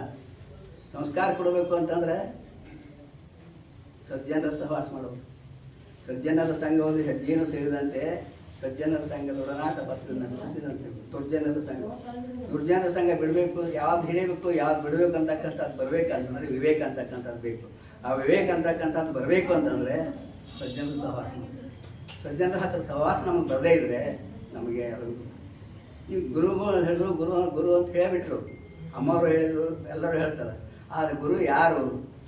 ಶ್ರೋತ್ರಿಯ ಬ್ರಹ್ಮನಿಷ್ಠ ಗುರು ಇದ್ದರೆ ಮಾತ್ರ ನಾವೆಲ್ಲರೂ ಉದ್ಧಾರ ಆಗ್ತೀವಿ. ಕೇವಲ ಸದ್ಗುರು ಇದ್ರೆ ಆಗುವುದು. ಶ್ರೋತ್ರಿಯ ಬ್ರಹ್ಮನಿಷ್ಠ ಅಂದ್ರೆ ಯಾರಪ್ಪ? ಯಾರನ್ನ ನಾವು ಆಶ್ರಯ ಮಾಡಬೇಕು? ಕೇವಲ ಆ ಲೋಕವನ್ನು ಕಂಡಿರ್ತಕ್ಕಂಥ ಅಥವಾ ಆತ್ಮಸ್ವರೂಪವನ್ನು ಕಂಡಿರ್ತಕ್ಕಂಥವ್ರು ಅಲ್ಲ. ಅದನ್ನು ನೋಡಿದವರೇನೋ ಹೇಳುವಂತೆ. ಮೊದಲ ಭೂಪಟ ಅಂತ ಇರ್ತಿದ್ದು ಸ್ಕೂಲ್ನಲ್ಲಿ. ಆ ಭೂಪಟದ ಮುಂದೆ ಹಿಂದೆ ತಗೊಂಡು ಒಂದು ಕೋಲ್ ಇರ್ತಿತ್ತು. ಆ ಕೋಲ್ನ ಹೇಳ್ತಿತ್ತು, ಇದು ದಿಲ್ಲಿ, ಇದು ಕಲ್ಕತ್ತಾ, ಇದು ಅಮೇರಿಕಾ, ಇದು ಅಂತ ಹೇಳ್ಕೊಂಡು ಟೀಚರು, ಶಿಕ್ಷಕರು ಹೇಳ್ತಾ ಇದ್ರು. ಅದನ್ನು ನೋಡ್ತಿದ್ರು. ಆ ಹುಡುಗರು ಅದನ್ನು ಕಲ್ತ್ಕೊಂಡಿದ್ರು. ಆದರೆ ದಿಲ್ಲಿ ಹೋದೇನದು? ದಿಲ್ಲಿನೂ ಅಲ್ಲ, ಅಮೇರಿಕಾನೂ ಅಲ್ಲ. ಕೇವಲ ನೋಟ ಮಾತ್ರದಿಂದ ಅಲ್ಲಿ ಹೋದೇನೋ ನೋಡೇನೋ ಅನ್ನುವಂತ ಹೇಳ್ತಾ ಇದ್ರು ಗುರುಗಳು. ಇವರು ಇದರಿಂದ ಏನು ಉದ್ಧಾರ ಆಗೋದಿಲ್ಲ. ಆದರೆ ಅವರಲ್ಲಿ ಸಂಸ್ಕಾರ ಅಂತಕ್ಕಂಥದ್ದಿದ್ದು ಅಂತಂದರೆ ಅವ್ರು ಹೇಳ್ತಾರೆ, ತಾಯಿ ದೇವರು ಮತ್ತು ತಾಯಿ ಪೂಜೆ ಮಾಡಪ್ಪ, ಆನಂತರ ತಂದೆ ಪೂಜೆ ಮಾಡುವ ಅಂತ ಹೇಳ್ತಾರೆ. ಈಗ ಪೂಜೆ ಮಾಡ್ತಾರೆ. ಇಲ್ಲಂತ ಯಾವಾಗ ರೀ ವರ್ಷಕ್ಕೊಮ್ಮೆ ಶ್ರಾದ್ದ ಮಾಡುವಾಗ ನಮ್ಮ ಅಪ್ಪನ ತಿಂತೀರಿ, ಇವತ್ತು ನಮ್ಮ ಅಮ್ಮನ ತಿಂತೀರಿ, ಅವ್ರ ಹೆಸರು ಹೇಳಿ ಊಟ ಮಾಡ್ತಾರೆ ವಿನ ಅವ್ರ ಜೀವಂತಿದ್ದಾಗ ಅವ್ರನ್ನ ಯಾರು ರಕ್ಷಣೆ ಮಾಡ್ತಾ ಇಲ್ಲ. ಅದು ನಮ್ಮ ಸಂಸ್ಕೃತಿ ಅಲ್ಲ. ಆ ಸಂಸ್ಕಾರ ಬರಬೇಕು ಅಂತಂದರೆ ಈ ಸಜ್ಜನ ಸಹವಾಸ ಬೇಕು. ಸಜ್ಜನ ಸಹವಾಸ ನಮ್ಮ ಬರಬೇಕಂತಂದರೆ ನಮ್ಮಲ್ಲಿ ವಿವೇಕ ಬೇಕು. ವಿವೇಕದ ಜೊತೆಗೆ ಪುಣ್ಯದ ಬಲ ಬೇಕು. ಪುಣ್ಯ ಅಂತಕ್ಕಂಥದ್ದು ನಮ್ಮಲ್ಲಿ ಇರದೇ ಇದ್ದರೆ ಯಾವುದೂ ನಮ್ಗೆ ಆಗೋದಿಲ್ಲ. ಯಾವ ಪುಣ್ಯ ಬೇಕಪ್ಪ ಅಂತ ಹೇಳಿದ್ರೆ ವರಪುಣ್ಯ. ನೀನು ಹೇಳಿದ್ರಲ್ಲ, ವರಪುಣ್ಯಮಯ ಶರೀರದ ನಿರಾಭಾರಿ ಸದ್ಗುರು ಇರಲ್ಲ ನಮ್ಮ ಮಾನಸದಲ್ಲಿ ಅಂತ. ನಮ್ಮಲ್ಲಿ ಯಾರು ಇರಬೇಕು ಅಂದರೆ ವರಪುಣ್ಯ ಪಡೆದಿರಬೇಕು. ನಾವು ವರಪುಣ್ಯ ನಾವು ಬರಬೇಕು ಅಂತಂದ್ರೆ ಏನು ಮಾಡ್ಬೇಕು? ವೈರಾಗ್ಯ ಬೇಕು, ಸಜ್ಜನರ ಸಹವಾಸ ಬೇಕು. ಇವೆರಡೂ ಇಲ್ಲೇ ಇತ್ತಂದರೆ ಸಜ್ಜನ ಸಹವಾಸನ ಆಗೋದಿಲ್ಲ, ಪುಣ್ಯನಂತೂ ಬರುವಳಿ. ಅದಕ್ಕೆ ನಾವೇನು ಮಾಡ್ಬೇಕಂದ್ರೆ ತಾಯಿ ತಂದೆಯರನ್ನು ದೇವರು ಅಂತ ತಿಳ್ಕೊಂಡು ಅವ್ರನ್ನ ಪೂಜಿಸಬೇಕು ಅಂತಂದರೆ ಅವರ ಸೇವೆಯನ್ನು ಮಾಡಬೇಕು. ಹೇಳಿದವರು ಆಪ್ತ ಅಂಗ ಸ್ಥಾನ ಸದ್ಭಾವದಿಂದ ಗುರುಗಳ ಸೇವೆಯನ್ನು ಮಾಡಬೇಕು ಅಂತ. ಯಾರು ಗುರು? ಈಗೇನ ಜಗತ್ತಿನೊಳಗೆ ಎಲ್ಲರೂ ನಾನು ಗುರು ಅನ್ನೋರ ಬಹಳ ಗುರು ಗುರು ಗುರು ಅನ್ನೋರ.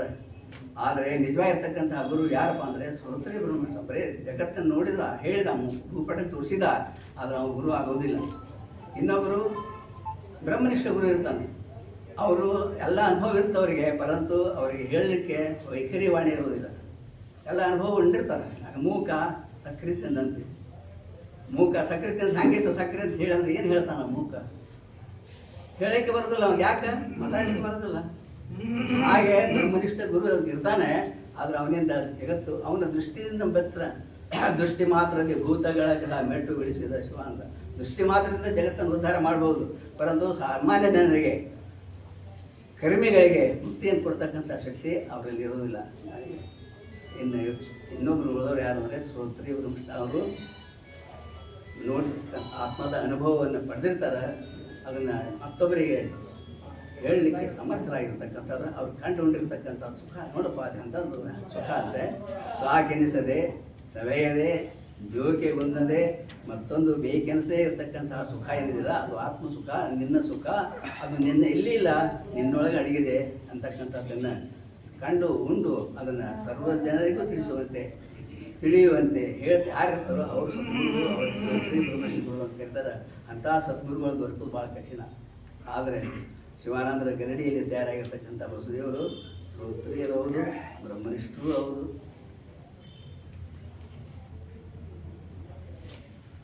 ಜೊತೆಗೆ ಶ್ರೋತ್ರಿಯ ಬ್ರಹ್ಮನಿಷ್ಠ ಗುರು ಇದ್ರು. ಅದಕ್ಕೆ ಇವತ್ತೇನಾಯ್ತು, ಗದ್ದಿಗೆಗೆ ನಾವು ಪೂಜೆ ಮಾಡ್ತೀವಿ, ಕಾರಣ ಯಾರು ಎಲ್ಲರದ್ದು ಪೂಜೆ ಮಾಡೋದಿಲ್ಲ. ಯಾರು ಗೆದ್ದಿರ್ತಾರೋ ಭವವನ್ನು ಯಾರು ಗೆದ್ದಿರ್ತಾರೋ ಅವ್ರದ್ದು ಪೂಜೆ ಆಗ್ತೈತೆ. ಅದಕ್ಕೆ ಗದ್ದಿಗೆ ಎಲ್ಲಿ ಹೋಗಿದ್ದೋ ಗದ್ದಿಗೆ ಹೋಗಿದ್ದೆ ಅಂತ. ಗದಗ ಅಲ್ರಿ ಗದ್ದಿಗೆ ಅಂದರೆ ಯಾರು ದೇವಸ್ಥಾನ, ಯಾರು ತಮ್ಮನ್ನು ತಾವು ತಿಳ್ಕೊಂಡು ಅದರಂತೆ ಜಗತ್ತಿಗೆ ಬೋಧೆಯನ್ನು ಮಾಡಿ ಜಗತ್ತನ್ನು ಉದ್ಧಾರ ಮಾಡಲಿಕ್ಕೆ ತಯಾರಾಗಿರ್ತಕ್ಕಂಥ ಶ್ರೋತ್ರಿಯ ಬ್ರಹ್ಮನಿಷ್ಠ ಗುರು ಇರ್ತಾರಲ್ಲ ಅವ್ರದ್ದು ಗದ್ದಿಗೆ, ಅವರ ಗದ್ದಿಗೆ ನಾವು ಹೋಗಿ ದರ್ಶನ ತಗೊಂಡಾಗ ಅವರು ತಮ್ಮಲ್ಲಿ ಇರ್ತಕ್ಕಂಥ ಒಂದು ಶಕ್ತಿಯನ್ನು ಚೈತನ್ಯವನ್ನು ನಮಗೆ ದಾರಿ ಕೊಡ್ತಾರೆ. ಯಾವ ರೀತಿ ಮಳೆ ಬಂದಾಗ ಎಲ್ಲ ಕೂಡಿ ಹಳ್ಳವು ಕೂಡಿ ಸಮುದ್ರವಾದ ಅವರಲ್ಲಿರ್ತಕ್ಕಂಥ ಶಕ್ತಿ ಸಾಮರ್ಥ್ಯ ನಮ್ಮ ನಿಮ್ಮಲ್ಲಿ ಅನಿಸುತ್ತದೆ. ಯಾವುದು ಶ್ರೋತ್ರಿಯ ಬ್ರಹ್ಮನಿಷ್ಠ ಗುರು ಇರ್ತಾರೆ ಮಾತ್ರ. ಎಲ್ಲರೂ ಗುರು ಅನ್ನೋಲ್ಲ, ಎಲ್ಲ ಗುರುಗಳನ್ನ ಆಶ್ರಯ ಮಾಡಿದ್ರೆ ಏನಾಗುತ್ತೆ ಹೇಳ್ಯಾರ. ಇನ್ನು ಆ ಥರದ ಗುರುಗಳನ್ನ ಹೇಳ್ಯಾರ ಅವರು. ಅದರಲ್ಲಿ ನಿಷೇಧ ಗುರುಗಳನ್ನೇ ಯಾಕಂದ್ರೆ ಮಾಡಿದ್ರೆ ನಿಮಗೆಲ್ಲ ಲೋಕದಲ್ಲಿ ಅಗ್ನಿ ಬೆರೆಯುವಂತ ವಿದ್ಯೆ ಕಲಿಸಿರ್ತಾರೆ, ಪರಂತು ಅವ್ರಿಗೆ ಆತ್ಮಜ್ಞಾನ ಇರೋದಿಲ್ಲ. ದುಡ್ಡಿಗಾಗಿ ಅನೇಕ ಜನ ಹೇಳ್ತಾರೆ, ಬರ್ತಾರಲ್ಲ ಗುರುಗಳು ಮನೆಗೆ ಎಷ್ಟೋ ಜನ ಏನು ಹೇಳ್ತಾರೆ, ಹೋದ ವರ್ಷ ಬಂದಾಗ ಇಷ್ಟು ಕೊಟ್ಟಿದ್ದೆಪ್ಪ, ಈ ವರ್ಷ ಕಾಲ ಭಾಳ ದುಡ್ಡಾಗೈತಿ ಅನ್ಕೊಂತೀನಿ, ಇನ್ನೂ ಸ್ವಲ್ಪ ಹೆಚ್ಚಿಗೆ ಕೊಡು ಅಂತ ಕೇಳೋರು. ಕೇಳುವ ಗುರು ಅಲ್ಲ, ಕೇಳಿಸ್ಕೊಳ್ಳೋ ಶಿಷ್ಯನಲ್ಲ. ನಾವು ತಿಳ್ಕೊಬೇಕ್ರಿ, ಯಾರು ಕೇಳ್ತಾರ, ಯಾರು ಭಿಕ್ಷೆಯನ್ನು ಬೇಳ್ತಾರ ಅವ್ನು ಗುರು ಅಲ್ಲ. ಯಾರು ಕೇಳದೆ ಗುರುವಿಗೆ ಕೊಡ್ತಾ ಇರಲ್ಲ ಅವರು ನಿಜವಾಗಿರ್ತಕ್ಕಂಥ ಕೇಳ್ಕೊಂಡು ಕೊಡ್ತಕ್ಕಂಥ ಶಿಷ್ಯನಲ್ಲ, ಕೇಳಿಸ್ಕೊಳ್ತಕ್ಕಂಥ ಗುರುನಲ್ಲ. ಇದು ನಮ್ಮ ನೆಟ್ಟೊಳಗೆ ಇರಬೇಕು. ಅಂದಾಗ ಇದೆಲ್ಲ ಎಲ್ಲಿ ಗೊತ್ತಾಗತ್ತೆಪ್ಪ? ಬಸ್ ಸ್ಟ್ಯಾಂಡ್ನಾಗ ಗೊತ್ತಾಗತ್ತಾ? ಎಲ್ಲಿ ಗೊತ್ತಾಗುತ್ತೆ? ಎಲ್ಲಿ ಸಜ್ಜನ ಸಹವಾಸ ಇರ್ತೋ ಅವರಿಂದ ಬಂದಿರತಕ್ಕಂಥ ಮಾತು. ನೀವು ನೋಡಪ್ಪ, ನೀನು ಗುರುಗಳು ಬಂದೇನು ಕೇಳ್ತಾರ ಅಂತಂದರೆ ಶಿವಾನಂದರ ಇತಿಹಾಸದೊಳಗೆ ಬರ್ತಾರೆ. ಅವ್ರ ಮನೆ ಗುರುಗಳು ಬಂದಿರ್ತಾರ, ಏನೋ ಗೌಡ ನಾನು ಕಂಟ್ಲೆತ್ತು ನೋಡಲಿಲ್ಲ, ನೀನು ನನ್ನ ನೋಡು ಅಲ್ಲಿ ಹಾಗೆ ಅನೇಕ ತರಹದ ಪಾದಗಳನ್ನು ಭಾವನೆಗಳನ್ನು ವ್ಯಕ್ತ ಮಾಡ್ತಾರೆ. ಅವಾಗ ಹೇಳ್ತಾರ ಶಿವಾನಂದರು, ನಿನಗೆ ಯಾವ ರೀತಿ ಗುರು ಅನ್ನಲಿ ಅಂತ, ಸತ್ಯ ಯಾವುದು ಮಿಥ್ಯ ಯಾವುದು ಅಂತ ಹೇಳ್ಕೊಟ್ಟಿಯ, ನನಗೆ ನಿನ್ನ ಗುರು ಅಂತ ಯಾಕೆ ಅನ್ಬೇಕು ನಾನು ಅಂತಕ್ಕಂಥ ಪ್ರಶ್ನೆಯನ್ನು ಮಾಡ್ತಕ್ಕಂಥ ಶಕ್ತಿ ಯಾರಲ್ಲಿ ಇತ್ತಪ್ಪ ಅಂದರೆ ಅವರಲ್ಲಿ ವಿವೇಕ ಇತ್ತು, ವೈರಾಗ್ಯ ಇತ್ತು. ಅದಕ್ಕೆ ಅವ್ರಿಗೆ ಪ್ರಶ್ನೆ ಮಾಡಲಿಕ್ಕೆ ಅಧಿಕಾರ ಮಾಡ್ತಾರೆ. ಈಗ ನಮಗೆ ಬಸವಣ್ಣವ್ರು ಹೇಳಿದರು, ಲಾಂಛನಕ್ಕೆ ಶರಣೆಂಬೆ ಲಾಂಛನಕ್ಕೆ ತಕ್ಕಂತೆ ನಡೆ ನುಡಿ ಇಲ್ಲದಿರೆ ಚೀತು ಎಂಬೆ ಅಂತ. ಬಲಗೈಯಲ್ಲಿ ಖಡ್ಗ, ಎಡಗೈಯಲ್ಲಿ ಮಾಂಸ, ಬಾಯಲ್ಲಿ ಸರಾಯಿ ಇರುವವನ ಅಂಗ ಲಿಂಗವಾಗಿದ್ದರೆ ಅವರಿಗೆ ಗುಡಲ ಸಂಗಮ ಅಂತ ಕರಿತೇನೆ ಅಂತ ಹೇಳಿದರು. ನಾವೇನು ನೋಡ್ರಿ, ಬಾಯಾಗ ಸೆರೆ ನಿರ್ತೈತೆ, ಅಂಗಲ್ಲಿ ನಾವೇನಂತ ತಿಳಿಸಿ ಮಾತಾಡ್ಬಿಡ್ತೇವೆ. ಹಂಗಲ್ಲಿ ಅವ್ರಿಗೆ ಏನು ಹೇಳ್ತಾರೆ, ಹಂಗೆ ಲಾಂಛನಕ್ಕೆ ಶರಣ ಅಂದ್ಬಿಡ್ತೀವಿ ನಾವು. ಲಾಂಛನಕ್ಕೆ ಶರಣ ಅನ್ಬಾರ್ದು. ಹಾಸಗಳ ಮೇಲೆ ಒಂದು ಬೀಸಗಲ್ಲಿ ಹಾಕಿ ಅದ್ರ ಮೇಲೆ ಒಂದು ಕೆಂಪು ಬಣ್ಣ ಸುಣ್ಣ ಹಚ್ಚಿದ್ರೆ ಅದಕ್ಕೆ ನಾವು ಹೋಗಿ ನಮಸ್ಕಾರ ಮಾಡ್ತೀವಿ. ಅದಲ್ಲ, ಅದು ಸಿದ್ಧಾರೂಢರು ಬಾಲ್ಯದಲ್ಲಿದ್ದಾಗಲೇ ಮಾಡಿದ್ರು. ಮೂಕರಾಗ ಇನ್ನೂ ಸಣ್ಣ ಹುಡುಗಿದ್ದಾಗ 6-8 ವರ್ಷ ಹುಡುಗಿದ್ದಾಗನ ಸ್ಥಾವರವಾಗಿರ್ತಕ್ಕಂಥ ಬಸವಣ್ಣನ ಮೇಲೆ ಕೂತು ಅದಕ್ಕೆ ಚೈತನ್ಯವನ್ನು ತುಂಬಿರು. ಅದಕ್ಕೆ ಎಷ್ಟೋ ಜನ ಬಂದು ವಿರೋಧ ಮಾಡಿದ್ರೆ, ಮ್ಯಾಲೆ ಕುಂತಿಯಲ್ಲ ನೀವು ಮ್ಯಾಲೆ ಕುಂತಿಯಲ್ಲ ಅಂತ ಅವ್ರ ಮೇಲೆ ತಕರಾರು ಮಾಡಿದಾಗ ಅದು ಸ್ಥಾವರ ಆಗಿತ್ತು, ಕಲ್ಲಾಗಿತ್ತು. ಅದಕ್ಕೆ ಏನು ಕೊಟ್ಟಿದ್ದೀನಿ, ಈಗ ನನ್ನ ಇಲ್ಲಿರ್ತಕ್ಕಂಥ ಚೈತನ್ಯ ತುಂಬಿದ್ದೀನಿ, ಮತ್ತೆ ಎಷ್ಟೋ ದಿವಸ ನಡೀತೈತಿ ಅಂತ ಹೇಳ್ಕೊಂಡು ನಾವು ಇತಿಹಾಸದಲ್ಲಿ ನಾವು ಹೇಳ್ತೀವಿ. ಅದಕ್ಕೆ ನಾವು ಯಾರು ಮೊರೆ ಹೋಗ್ತಾರೆ ನಮಗೆ ಭವದ ಭಾಳ ದೂರ ಆಗ್ತೈತಿ, ಯಾರಿಂದ ನಮಗೆ ಭವದ ದುಃಖ ದೂರ ಆಗ್ತೈತಿ ಅಂತಕ್ಕಂಥದ್ದು ತಿಳ್ಕೊಂಡು ನಮ್ಮಲ್ಲಿ ಬರಬೇಕಾದ್ರೆ ತಾಯಿ ಸಂಸ್ಕಾರವಂತರಾಗಿರ್ಬೇಕು. ತಾಯಿ ಸಂಸ್ಕಾರವಂತ ಆಗದೇ ಇದ್ದರೆ ನಮಗೆ ಈ ಜನ ಸಹವಾಸ ಕಳ್ಕೊಂಡು ಒಬ್ಬ ತಾಯಿ ಇದ್ದು ಆ ತಾಯಿ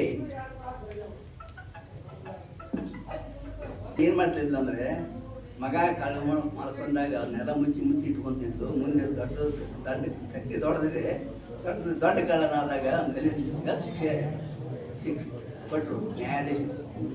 ಅವಾಗ ಇನ್ನೇನು ಕೊನೆ ಬೈಕ್ ಏನು ಹೇಳಪ್ಪ ಅಂದಾಗ ನನ್ನ ತಾಯಿ ಕನಸು ಅನ್ನೋದು ಕಳ್ಳ ತಾಯಿ ಕರೆಸ್ಕೊಂಡಾಗ ತಾಯಿ ಅವಾಗ ತಗೋತ ಅಯ್ಯೋ ಕಲಿಸಿ ಶಿಕ್ಷೆ ಆಗತ್ತೆ ನನ್ನ ಮಗನಿಗೆ ಅಂತ ತಗೋತ ಎದೆ ಬಡ್ಕೊಂತ ಬಂದು ಅವಾಗ ಹೇಳ ಯಾಕೆ ಬಡ್ಕೊಂತೀವ ಎದೆ ಈಗ ಬಡ್ಕೋಬಾರ್ದಾಗಿತ್ತು, ಯಾವಾಗ ಬಿಡ್ಬೇಕಾಯ್ತು ನನಗೆ. ನಾ ಸಣ್ಣವನಿದ್ದಾಗ ಕಳು ಮಾಡ್ಕೊಂತ ಬಂದಾಗ ನೀನು ನನಗೇನು ಮಾಡಿದೆ ಅದಕ್ಕೆ ಪ್ರೋತ್ಸಾಹ ಕೊಟ್ಟು ಆ ಪ್ರೋತ್ಸಾಹದಿಂದ ನಾನಿಂತ ದೊಡ್ಡ ಕಳ್ಳಾಗಿದ್ದೀನಿ, ನನ್ನ ಶಿಕ್ಷೆ ಆಗುತ್ತದೆ. ಅದಕ್ಕೆ ದಯಮಾಡಿ ನೀ ಅಳಕ್ಕೆ ಹೋಗಬೇಡ, ಯಾಕಂದ್ರೆ ಕಾರಣೀಭೂತ ನೀ ಹಚ್ಚಿದ ಬೀಜ ಚಲೋ ಒಳ್ಳೇದಿರ್ಬೇಕು. ಆದರೆ ಅದು ಬಿಟ್ಟು ಏನು ಮಾಡಿದ್ದೀನಿ, ನನಗೆ ಕಳು ಮಾಡಲಿಕ್ಕೆ ಸಹಕಾರ ಕೊಟ್ಟಿದೆ ಅಂತ ತಿಳ್ಕೊಂಡು ತಾಯಿಯನ್ನು ಬೈದ ಅಂತ ಕೇಳ್ತಾ ಇದ್ದೀವಿ.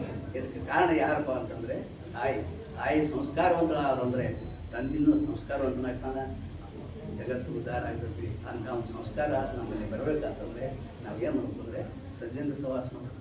ಸಜ್ಜನರ ಸಹವಾಸ ಮಾಡಬೇಕಾದ್ರೆ ಪುಣ್ಯ ಬೇಕು. ಪುಣ್ಯ ಬೇಕಾದ್ರೆ ಏನು ಮಾಡಬೇಕು? ದಾನ ಧರ್ಮಾದಿಗಳನ್ನು ಮಾಡಬೇಕು. ಕೊಟ್ಟದ್ದು ತಲೆಗೆ ಬಚ್ಚಿಟ್ಟದ್ದು ಪರರಿಗೆ, ಕೊಟ್ಟದ್ದು ಕೆಟ್ಟಿದ್ದೇನೆ ಬೇಡ, ಅದು ಮುಂದೆ ಕಟ್ಟಿಯುವುದು ವೃತ್ತಿ ಅಂತ ತಿಳ್ಕೊಂಡು ಸರ್ವಜ್ಞ ಹೇಳಿದಂತೆ ನಾವು ಯಾವಾಗಿದ್ರು ದಾನ ಕೈ ಮ್ಯಾಲಿರ್ಬೇಕು, ಕೈ ಒಡ್ಡಬಾರ್ದು, ಕೈ ಮ್ಯಾಲಿರ್ಬೇಕು. ಅಂದಾಗ ನಮಗೆ ಒಳ್ಳೆಯ ಬುದ್ಧಿ ಬರ್ತತೆ, ಪುಣ್ಯನ ಲಭಿಸುತ್ತೆ.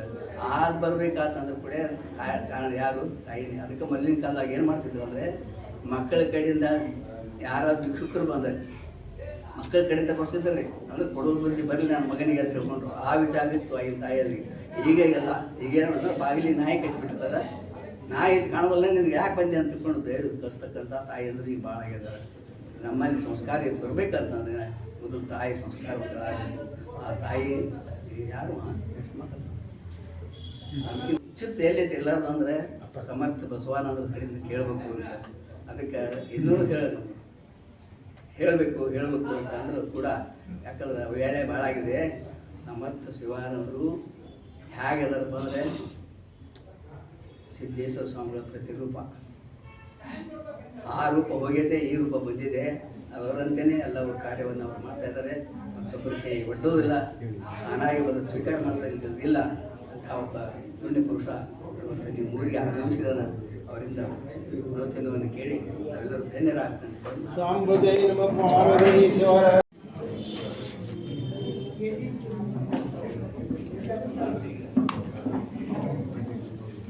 ಈಗ ಮಂಗಳಾರತಿಯೊಂದಿಗೆ ಈ ಒಂದು ಕಾರ್ಯಕ್ರಮವನ್ನು ಮುಕ್ತಾಯ ಮಾಡ್ತೀವಿ. ತದನಂತರದಲ್ಲಿ ಪ್ರಸಾದ ವ್ಯವಸ್ಥೆ ಇದೆ. ದಯವಿಟ್ಟು ಎಲ್ಲರೂ ಪ್ರಸಾದವನ್ನು ಸ್ವೀಕರಿಸಬೇಕಂತೇಳಿ ವಿನಂತಿ ಮಾಡ್ತೀವಿ. ಇನ್ನೊಂದು ವಿನಂತಿ,